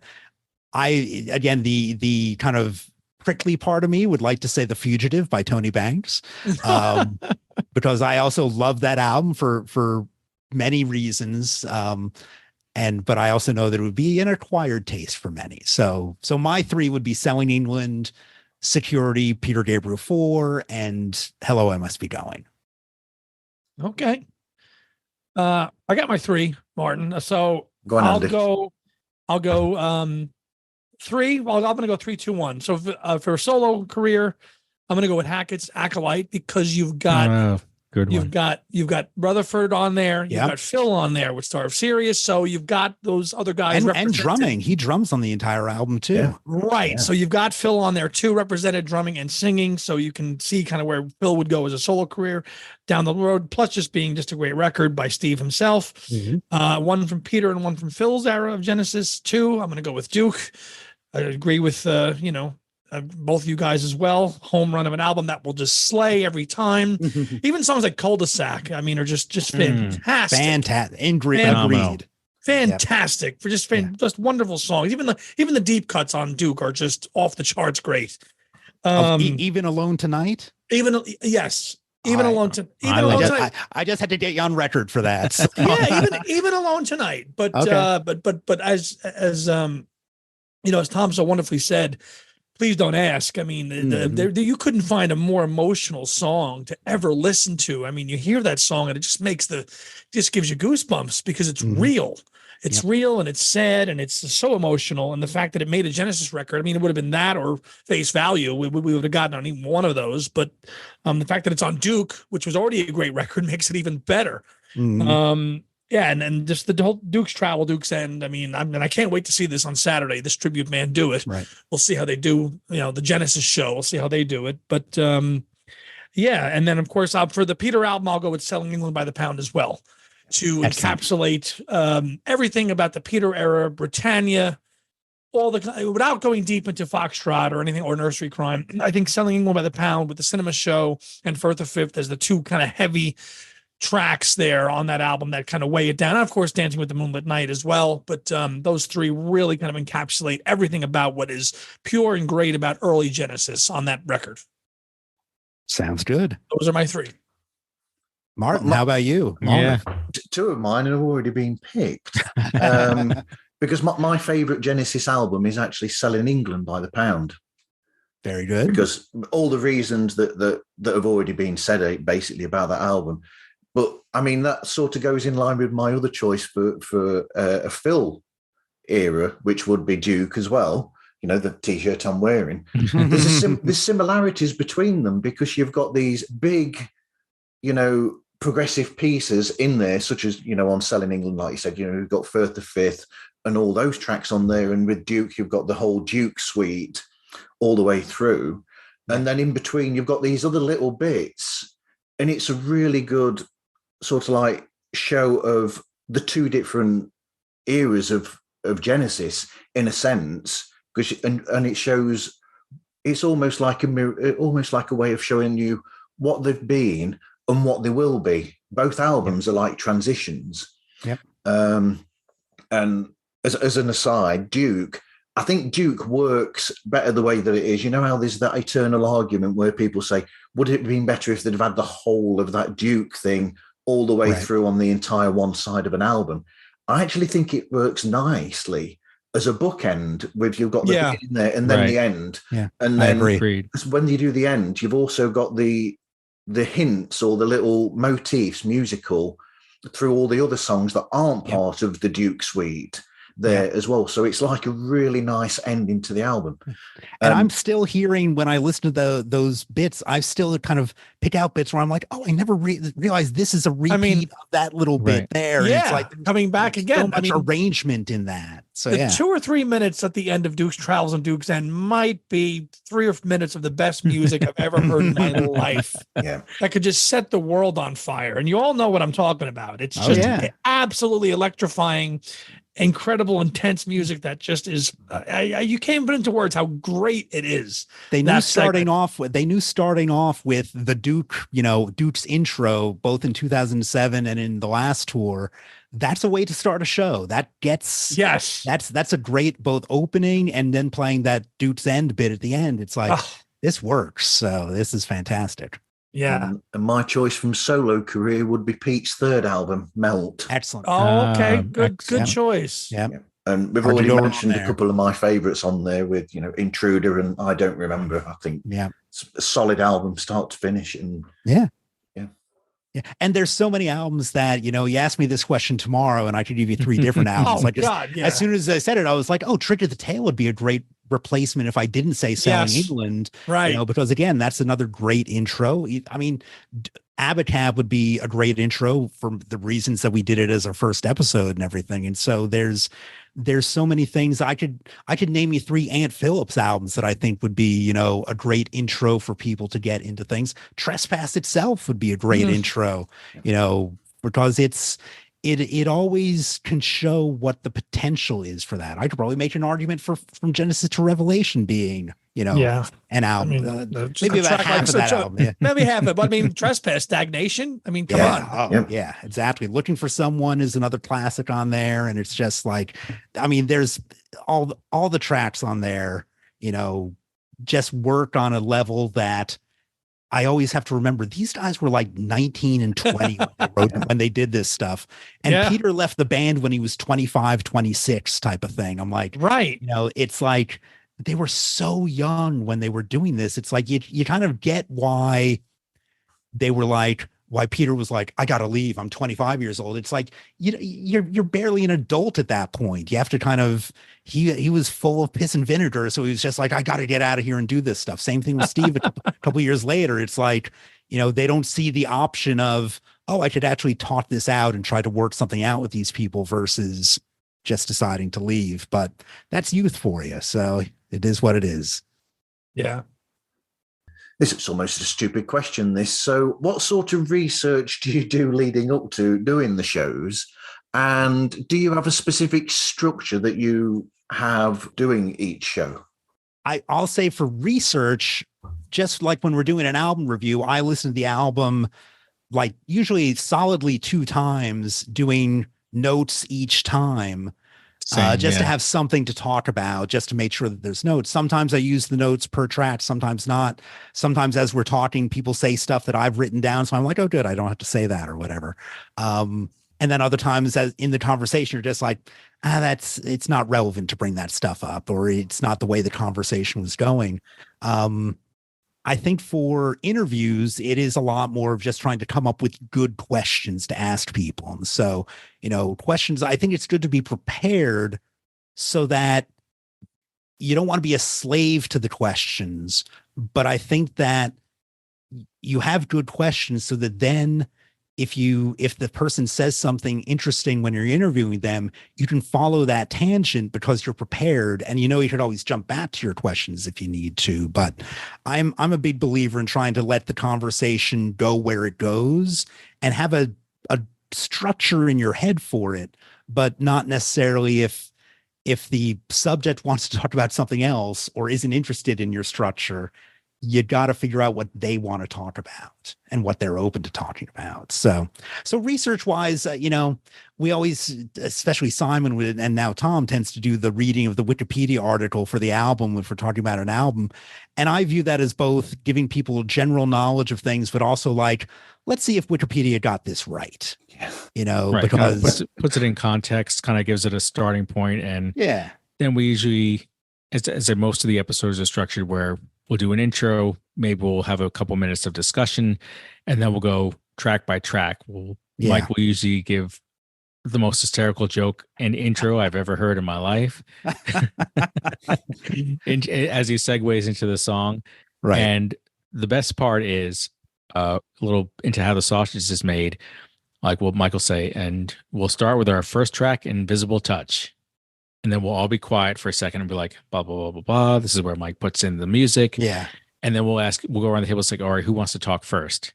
Like, so that Mike will know, like, after the song that Biddy plays, someone's going to take the lead who has really, enthusiasm about that particular song. So that's another just a fun little thing where it's like, all right, who wants to talk first? Yeah. Me. Yeah. Well, and that's the thing, like at the start of all this, here's a little bit of how the sausage is made too. Like I really thought that back when it was the five of us, that we should each like lead an episode, that I didn't want to be quote unquote the host of the show. And I remember at the start of it kind of saying like, oh, Simon, do you want to do this? Tom, do you want to do this? Stacey, Ellie, do you want to do this? And it was always like, oh no, you can do it. And finally, Simon just said to me at one point, Mike, you're the host of the show. And I was like, okay, but I didn't advocate for this, but I just thought that there should always be kind of like a captain of the episode. And that's part of the job of saying like, okay, who's going to be the first one to talk? You want to keep things going. And my dad was a high school English teacher. Maybe it's in my blood that I can kind of get people organized and do this stuff. So like, I mean, yes, I'm quote unquote the host. Tom is the host of the show too. Nobody's a co-host. It's just, we're all just hosts at this point. I just happen to be the guy who talks first most of the time. So. And most. Yeah. Yeah. That's another unfortunate thing of being a teacher's son, I think, is that I can go off without a problem. Well, when we talk about research and how we like to listen to the album several times before and take notes, so we have some talking points. A lot of the times, these are albums that for the majority of the ones we've talked about, we know inside out. Start to finish, we've been listening to them for decades. But some of my favorite episodes are ones where at least one of us has either never heard the album before or only once. And the times I remember are when we did, and then there were three. Obviously, I think the four of us listened to it, since the late 80s when we first got into Genesis. Simon had purchased it, I think, in the late 70s or early 80s, listened to it once, and then never listened to it again because he always wanted to have a Genesis album that he could go back to and visit at some point. So that was a really interesting episode where when he did his research, he was listening to the album for a second time ever, a third time ever. Yeah. The other two episodes, when we did The Fugitive and Mike's Acting Very Strange, I'd never heard a note of either of those albums before we set those up. So whereas Mike had heard them and I think our guests had been very familiar with them, when I was putting them on, I was taking notes, and all my notes were initial first impressions of hearing these songs for the first time. So it seemed very a unique perspective to someone who would live with this album for decades, where I'm like, all right, I'm actually, and how many times do you actually do that? Listen to an album for the very first time and record your initial reactions. Yeah. But I needed to do that for the show. And sorry, another tangent. Those two episodes were some of my favorite because they elicited the most reactions from viewers when we said we're going to do those shows. A lot of, why would you do that? That's the worst album in Genesis canon. The Fugitive, have you heard Tony sing? Like it elicited more, not vitriol, but like just like probably confusion. But it got people talking. It got people talking. That's the idea. Yeah, it's Acting like Very Strange was the same way. Yeah. It was like Howard Stern. The haters listened to him more than the listeners did. Yeah, They just Stern, Imus, take your pick. Yeah. Same thing. yeah. But But and those I are think fun like ones. like at some point this year, I would be shocked if we didn't do Geese and the Ghost. And Tom, I know that's an album that you've probably heard very little. And Ever since we talked about it, I've listened to that quite a Yeah. bit. I really Okay. enjoy Oh, that good. album. So Yeah. Oh, good. and I like it. I just haven't. thumbs up for that one. Yeah. Yeah. Like I like it, but I know that when I listen to it again for the podcast, it's going to be like, oh yeah, I know this, but I really need to listen to this so I can talk hopefully intelligently about it. And, that's something with those type of albums. Like, again, okay, I have to talk about Invisible Touch. Yeah, I'll listen to it once or twice, but I know this album. With any of the main Genesis albums. You especially that album, you grew up with it. But exactly. So it's like the alphabet. You can recite it. Yeah, exactly. And so, but even with But Seriously, which is the next Phil album we're going to do, like I know that album, but I haven't listened to that album from start to finish in 10 to 15 years, probably. So I've certainly probably heard all the individual tracks, but have I sat? Well, I'll say in the last 10 years, I probably have. Whenever the reissue came out, I probably listened to it start to finish. But that's kind of it. And so, even looking at the titles of this album, I'm like, oh yeah, I kind of know what that song is. I think I know that song, but other ones, I'm just like, Father to Son. I couldn't tell you what that sounds like right now. So listening to that is not going to be a new experience, but it's going to be a fresh experience, which will be kind of nice. Anyway, and Andy's got to leave us now because he's got something to go to. Yeah. I do. It's an early start for me in the morning, gentlemen. As you can appreciate. But I'm going to go. But I hope that you stay on with Martin. And it's been a blast talking to you. Yeah. I would love. I mean, hey, 3 Jersey guys, I could do this again with you anytime you want. Definitely, sure. Yeah, and I have to say, yeah. Oh, go ahead. I would say we'd love to meet up at a show. Yeah, sure. There's lots of stuff coming up. I know Steve's touring again this year, doing the Lamb highlights. So it'd be great to meet up on one of those. Yeah. I don't think that those dates have been posted for stage shows yet for Steve. Not for up here. Yet, no. Yeah. I'm sure Not they will yet. be coming soon. It's probably in the fall, I would bet. I think, Lamb highlights, but absolutely. I mean, we'll reach out and make contact. And I'd love to meet up with you guys in person, one of these shows. Yeah. And I just have to tell you, one of my favorite McCartney tracks, solo, Junior's Farm. There you go. 50 years old this year. I'll tell you, that's one of those songs I heard as a kid, loved. And then I think when I saw him at Yankee Stadium 2015 or so, it was the third track he played, and I almost cried during it. And it was just like, it was one of those things. I'm like, why am I getting emotional over Junior's Farm? And I'm like, it's just one of those songs that's so happy. And I'm just like, oh, it just kills me every time I hear it. So another one of those lyrics, they don't make any sense. No, they don't. But it's just the Parliament and the whole bit. Yeah, but it's just the chorus is just so up, and it's just so that's my little McCartney story. So that's that. So awesome. Well, Mike and Tom, it was a blast to meet with you virtually and geek out about Genesis. I've been following your podcast, not since the beginning, but I want to say at least since 2017-ish. So appreciate it. Yeah, thank you. We're happy to have any listeners at all. So again, keep listening and keep giving us feedback and let us know what you think.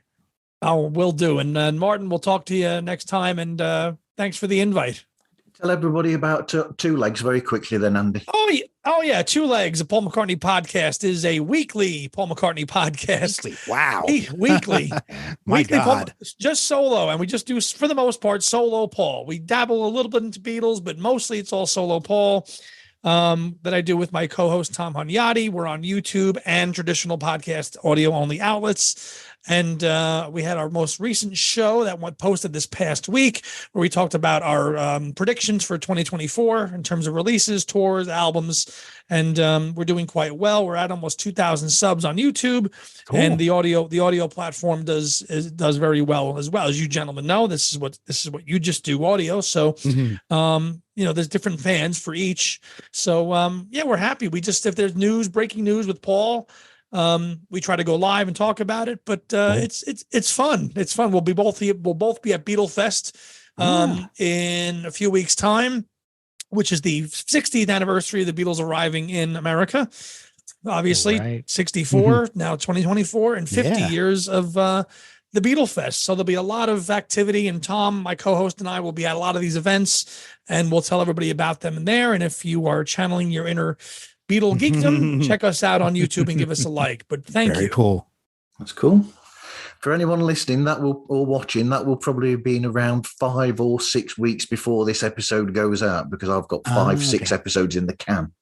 Okay, so this will be out by then, but all good. But thank you. But Martin, thank you for the invite. And Mike and Tom, it was a blast talking Genesis with you. Same here. See you soon. Andy. Take care. Bye. And then there were 3. Yes. There's always a Genesis reference. There's always a Genesis reference. So Tom has about 10 or 15 minutes left at this point. Yeah. But So we're not at Duke's End yet. not yet. So Hey, this is Brian with Concerts That Made Us Podcast, and you're listening to Pods Like Us, a great show about other great shows. Hi, I'm Bob Jeffy from the Daily Dad Jokes Podcast. You're listening to Pods Like Us. By the way, do you know where whales and dolphins get their news? From podcasts. Bye for now. I was very quickly going to say that, so I hinted at it earlier on when you were talking about Hello, I Must Be Going. When you did that on the episode, because I have this, I think it's a great habit that when you're going to listen to one of your episodes that's about an album or about something that they've done, I think it's a good idea to listen first and then listen to your show afterwards. That's something that I always do with these sort of shows, and with yours particularly. It's the first show I started doing that with, where I'd listen to the album and then listen to the show about it. And Hello, I Must Be Going was one of those where it's an album that I'd sort of not listened to very much over the years. And then suddenly when your episode was coming up, I thought, I'm going to have a listen to this. And I was really surprised by the album, because it's one that I'd sort of like steered away from, in a sense, because I'd always had this idea of the album before and the album after being the albums, and this one being the one in between. Right. Oh, because he's got You Can't Hurry Love there, and he's got this there, and he's got that there, and it's like it's sort of like the in between, the leftovers, and that. But it's a really good album. Yeah, it's on that episode, I've said that it's my perfect balance of pop Phil and weird Phil. Yeah. And that's what I love about it. And I think every song on there is great. And as Tom said before, with Don't Let Him Steal Your Heart Away, it's like there are these songs that you can listen to, and at different ages, it will hit you differently. And so maybe with you revisiting it kind of as we did too, it might have been years since you heard it, but it hit you now differently than it did, 15 years ago or 20 years ago, or however long it might have been. And so I think that's a great thing. And I know that I've heard some other people say the same thing, where it's like, oh, when I know that it's going to be an album, even if it's an album I know, I'll listen to it again because I want to be fresh on it. And I think that's a great way to go into it.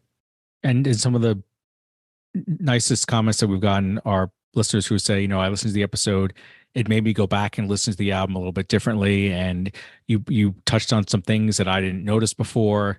And that's what we do with each other during the episode. We'll talk about things that we might not have heard before, and someone else is hearing that same new thing who's listening to the show, and they'll go back and listen to it, whether it's just a musical part that never really caught our attention before, or a misheard lyric that one of us has gotten wrong for the last 30 years and are corrected by the rest of the tabletop.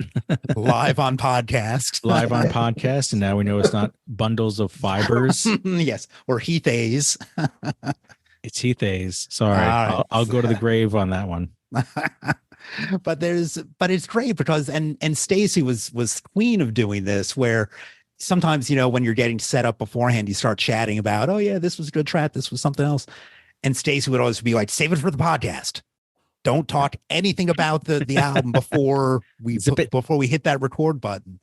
And that's still kind of a joke, but a serious thing we do, where, Tom and I are chatting about things. And with these Gabriel kind of mini episodes we did over the past year, I didn't know what Tom thought about it until we started talking about it on air, as it were, because I think that's what keeps it interesting for the two of us, where sometimes there might have been things where I thought Tom would have liked this one, or I thought Tom wouldn't have liked this one, but he did or didn't. And same thing with him for me, I would think. Right. I just got interrupted because somebody's bought me a drinking. Thank you. Oh, no, that's all good. how do I get waitress? Yeah, I was going to say, good table service here. Was that Tony Banks bringing you drinks? He's driving people around. He's bringing drinks. Doing to everything. It's Uber Eats, I think, now too. So, yeah, and I mean something that going back to something that Andy was saying as well about when we both had the same experience. We were looking for a Genesis podcast. And you were the only show that I'd found as well at that point, but also the logo as well is a great in, because it's the perfect logo for a Genesis podcast. That is all Simon. All Simon. Yep. Simon was, I think that he did the very initial one, which was kind of a collage of some of the album covers with the same kind of Duke font saying Tabletop Genesis, and then redid it by taking a picture of a bunch of the CDs on the table, and with the microphones there. And why bother? Why mess with perfection at this point? I think that's going to be our logo until we stop doing this at, whenever we're retired. So, and a little bit of trivia, like probably the biggest version of that is on the website, tabletopgenesis.com. If you zoom in, you can see Simon's reflection in the microphone taking the picture. Wow. Yes. So, because Simon was, again, was the person who came up with the idea of doing a podcast. Was when he was involved, he did all the recording and editing and kind of layering the music in there. And I have tried to mimic his style as much as possible with the structure of the episodes and the editing that he would do and everything. So it's been fun. It's been a fun ride, and I hope that it keeps going for a while. And that's kind of how it's set up. Like Mike and I record, whether it's with a guest. Obviously, we'll take pauses when we introing a song if we're going track by track. Once we're done, Mike takes it. He adds our normal heads and tails, the outros, the intros, adds song bits. Sometimes, we try to have little bits of music if we're happening to referencing something like, oh, I really love Daryl's guitar solo, and Mike will have that underneath as we're talking about it. He'll finish the episode. He'll send me a copy of it. I'll do a listen for it and make sure it's okay and no dropouts or everything sounds good. Then he gives me the final file. I do my magic on my end to get it up on iTunes and out to all the channels. And he does the Twitter promotion. I do the Facebook promotion. And that's kind of that. Yeah. And if it's I always say if it's a 2-hour episode, it takes between 4 to 6 hours to edit it and pull all the music together and everything. And I think as I've done it more, I've kind of come up with a workflow that makes it more on that 4-hour end of things than the 6-hour end of things, because by the time I'm done with it, I will probably, I don't want to say I would never listen to it again, but it's kind of like, sometimes people, because they're discovering these episodes, sometimes years after we've recorded them, somebody will come around and say, oh, on your Duke episode, you said X. And what do you think about that? And I'm just like, I have no idea what I said in the Duke episode. I know what I think now about that track, but is it the same as what I thought 7 years ago when we recorded that? Maybe, but maybe not. So, sometimes we're called upon to defend our opinion from a long time ago. And I'm like, yeah, sure. Maybe it's like, maybe I'll agree with that. Maybe not at this stage. So, but that's the fun of it. Like our episodes were kind of intentionally, but also unintentionally designed to be timeless, because we're not talking about the modern releases, except with things like IO or the new Steve Hatchett album coming out. But we're talking about, Nursery Crime. You can listen to that at any point. It's not like Nursery Crime's going to change between now and then. So, it gives it a bit more freedom to talk about what we want to talk about with it. Hey, it's Gil from the Mind Podcast.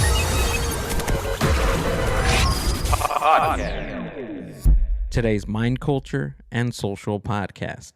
And you're listening to Pods Like Us. This is Arthur Dude from Slam City, the world's first Quantimino-powered podcast, and you're listening to Pods Like Us. Crikey, I'm going to have to talk really quickly if I've got to fit all this in 3 minutes, because we've still got 2 questions from listeners as well. I think I can hold out a little bit longer. All right. Okay. Let's get those listener questions in to hear what they say. Should we do those quick questions? Yeah, let's do those. Sure, yeah, I'm here. So the author, Owen Ling, he said, a question for you two guys is, do you think it was a mistake to call time on Ray Wilson after only 1 album? Or do you think that Genesis would have done more damage to the brand if they'd have tried to have made a 2nd album with him? That's not really a quick question, is it?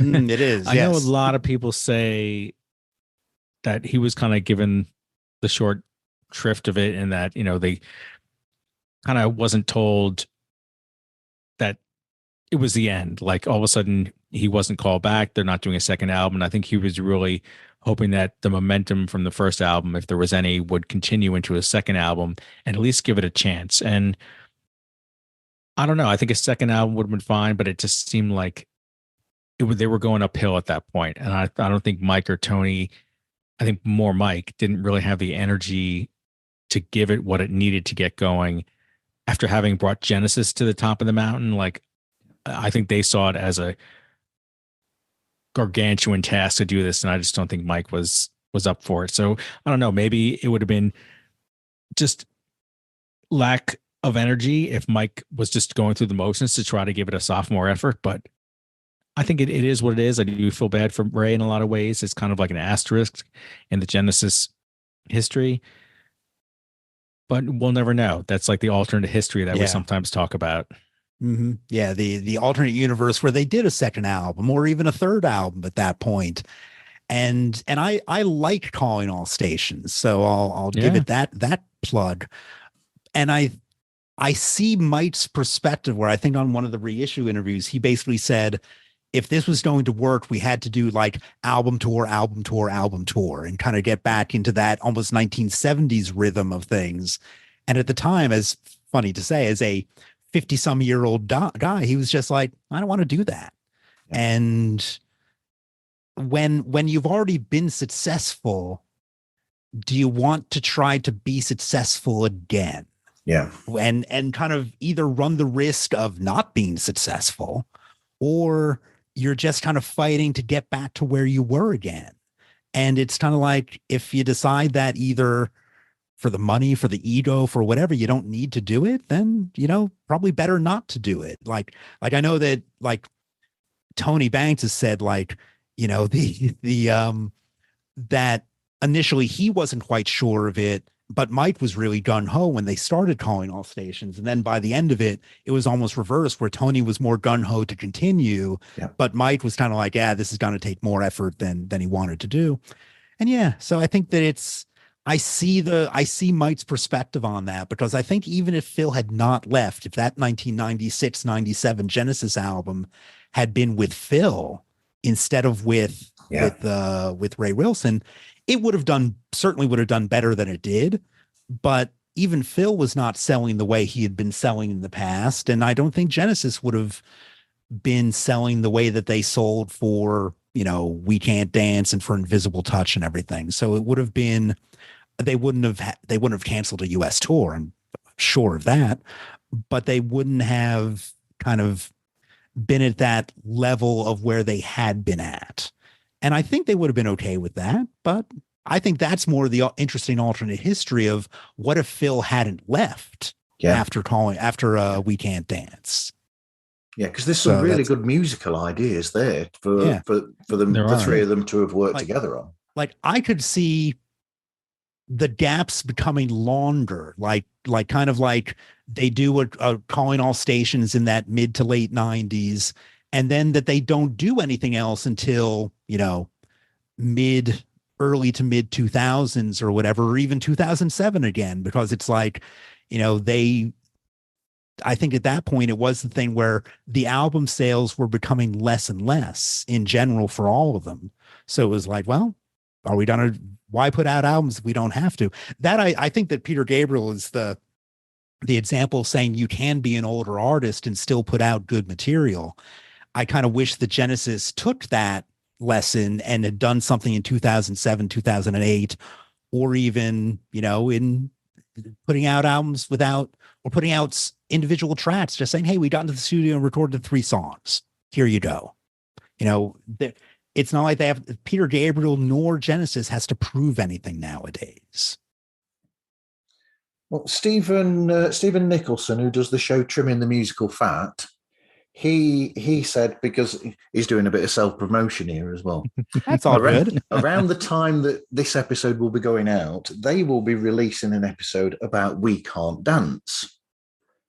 And so this tells his opinion, really, in a sense. So he said, do you guys agree that We Can't Dance, the album, is a bit long? Yes. And because they're doing the episode, and so they're getting your opinion on that, as they've got an episode coming out as well. Yeah. What we had talked about when we recorded this episode was the tendency in the late 80s, early 90s for CD bloat, where because now you had 70 minutes of music that you could put on a record, you didn't cut things that wouldn't have made a 45, 50-minute LP. So you had 12 songs on that album, which I think could have easily been a more solid 8 or 9 songs. I mean, there's like 3 off the bat that I could say could easily have been B-sides, and that would have been a much stronger album. I love the album because it was the first album I got that was new after I became a Genesis fan. So I have a lot of, sentiment towards it. But yeah, 3 or 4 songs could have easily been cut. And it's not like, oh, which one? It's like, no, that one, and that one. Right. And I agree. I think it could have been cut down. We might be thinking of 2 or 3 different songs, but probably at least 1 or 2 of the same. I think that, yeah, it's a little bit too long. They had a lot of good tracks, not as many great tracks as that album should have had. And I think if you cut out Since I Lost You, if you cut out Way of the World, and maybe one other one, Never a Time. Yeah, Never a Time. Never a Time just doesn't do anything. So yeah, I think those 3. Is that what you were thinking of, Tom, or what were your 3? I think those were at the start, the 3. Maybe there's a 4th one, but I couldn't think of one off the top of the head that I would pick. Yeah. Yeah. There's 1 or 2 other ones that might be on the chopping block. I know people love On the Shoreline too. So it's like, oh, let's take out one and put that one back in. That's you start arguing that. But I agree with the letter writer that it is a long album that doesn't need to be as long as it is. It's a double LP. Yeah. Basically. Yeah. No, I mean, great. Like literally, like if you bought it, it was 2 LPs. Right. Yeah. And I think the running order was actually different on the 2 LPs than on the CD. Yeah. Okay. If I remember right, that would mean doing research for the show, and we never do research. Who knows? Yeah. If I remember right, Simon said basically ditch the whole album except for Fading Lights. That he said make it an EP or 1-track EP, which I would certainly not go that far. But I also get where he's coming from with that comment. So I disagree, but I see where he's saying it. So absolutely.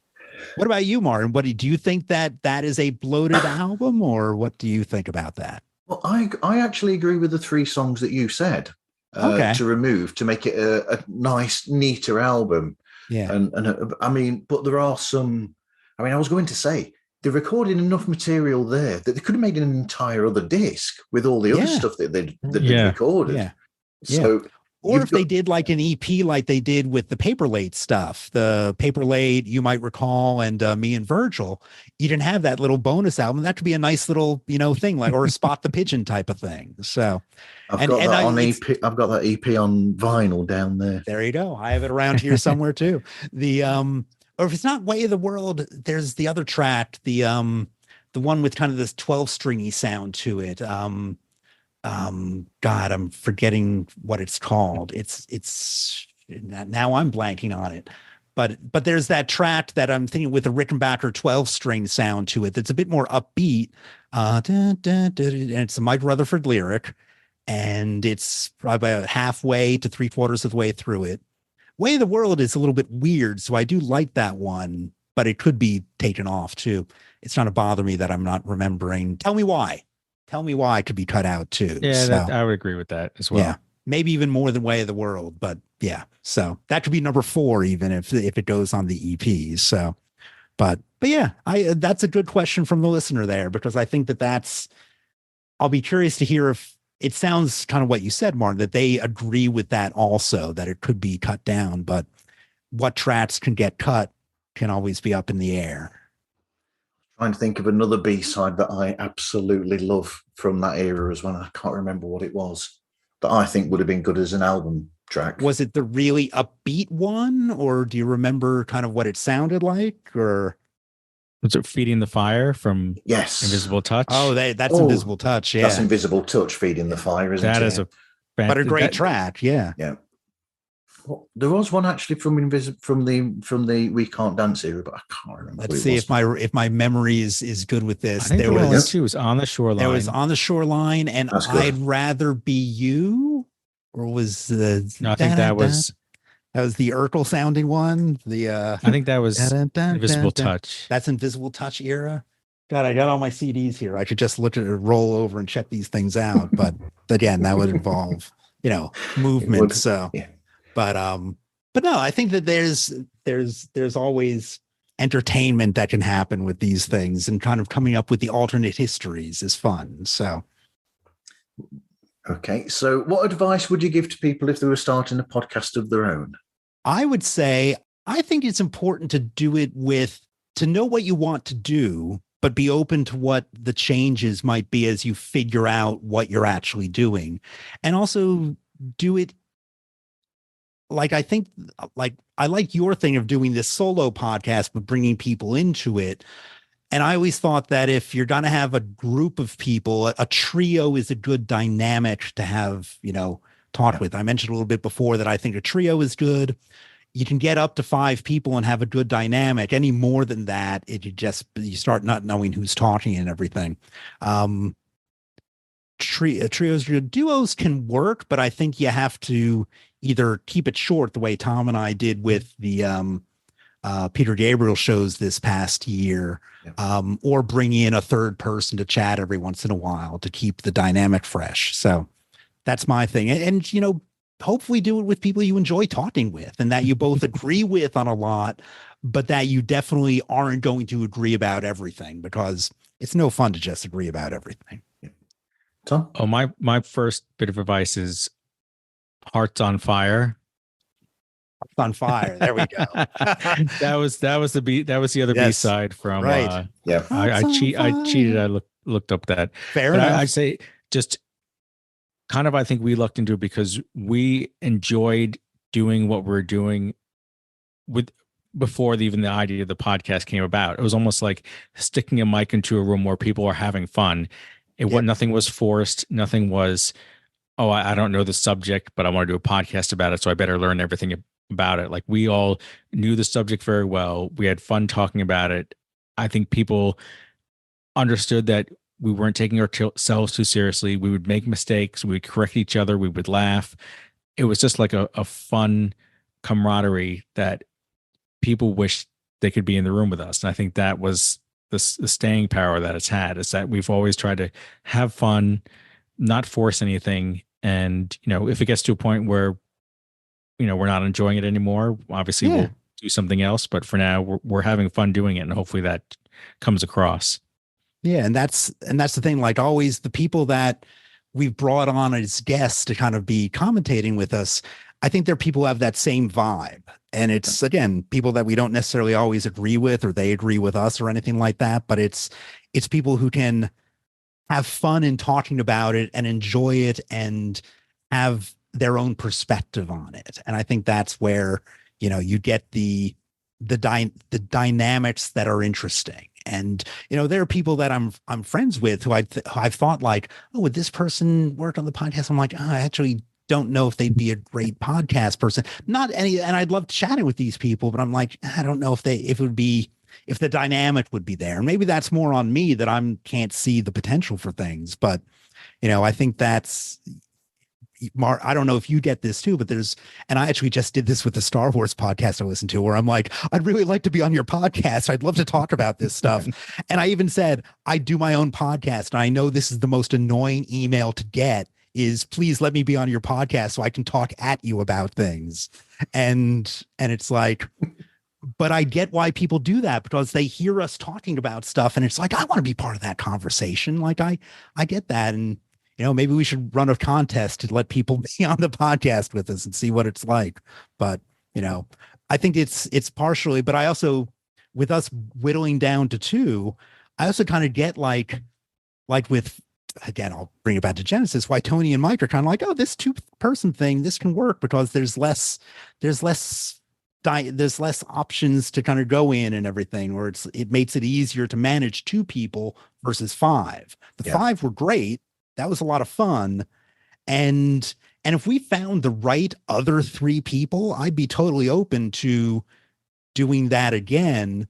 But would it be a 5-person equal thing, or would it be Tom and I being in charge and 3 people kind of being not hired hands, but because we have no money for this? But it's like, would it be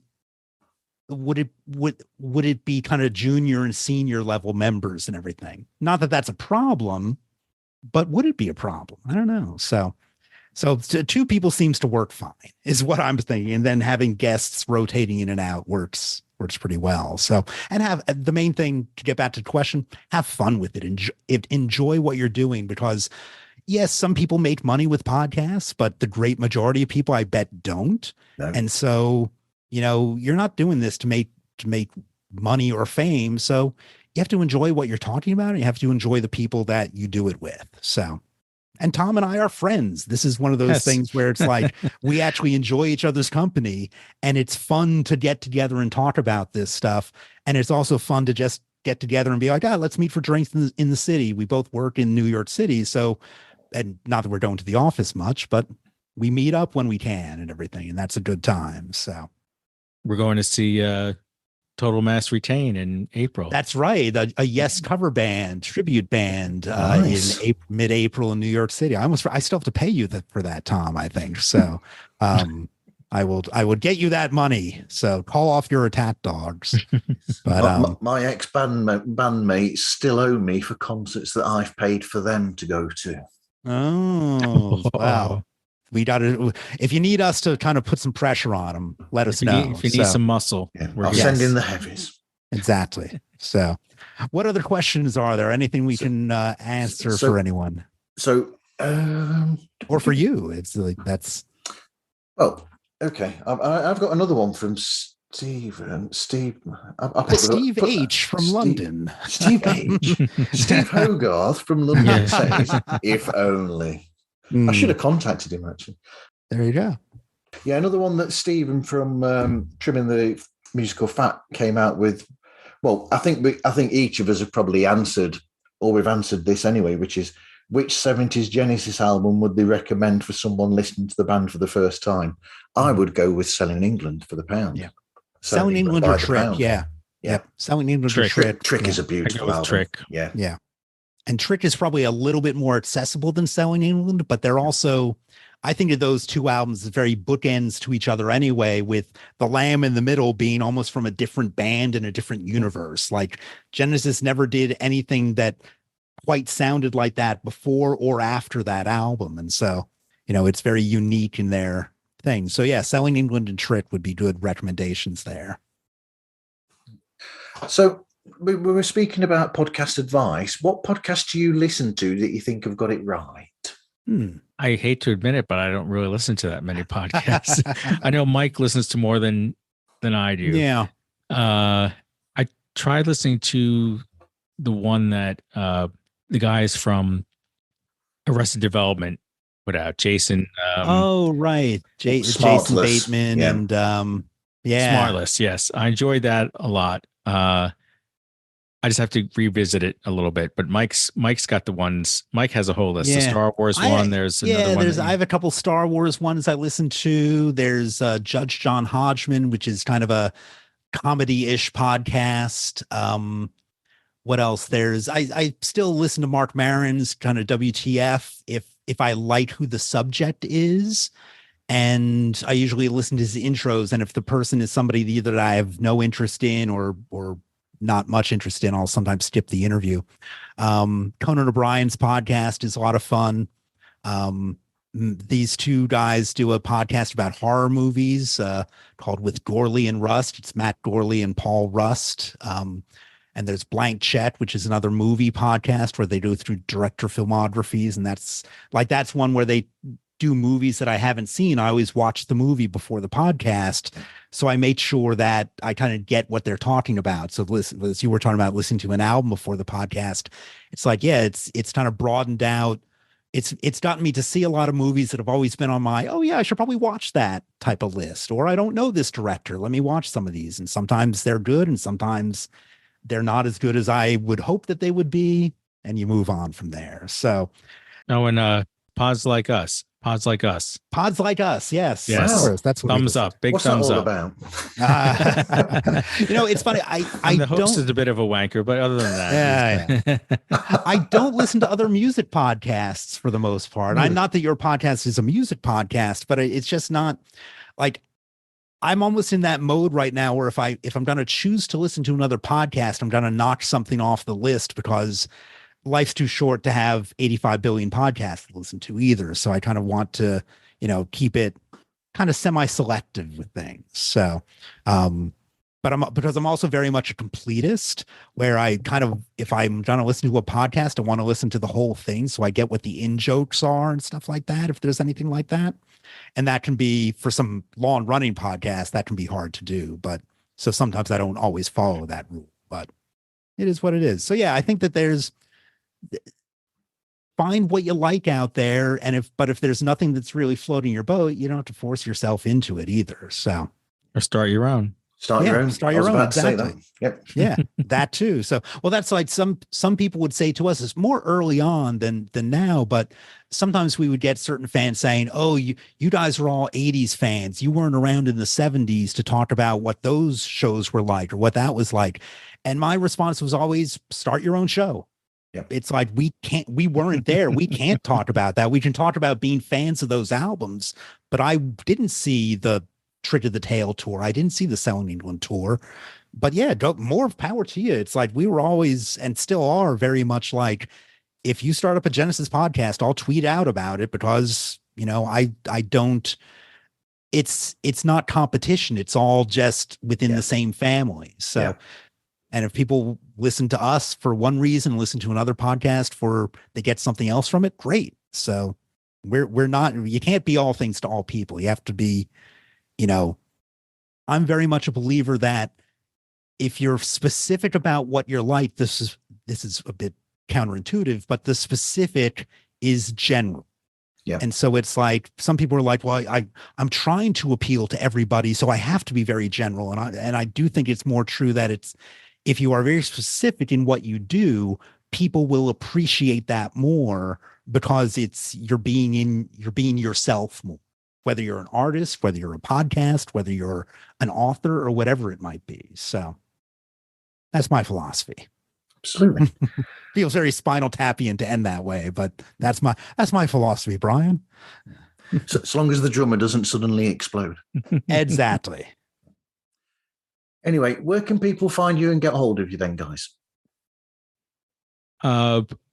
Anywhere, as I like to say, you get your podcast kicks. So iTunes, Spotify, Google Cast or Podcast, or whatever it's called. Yeah. iHeartRadio.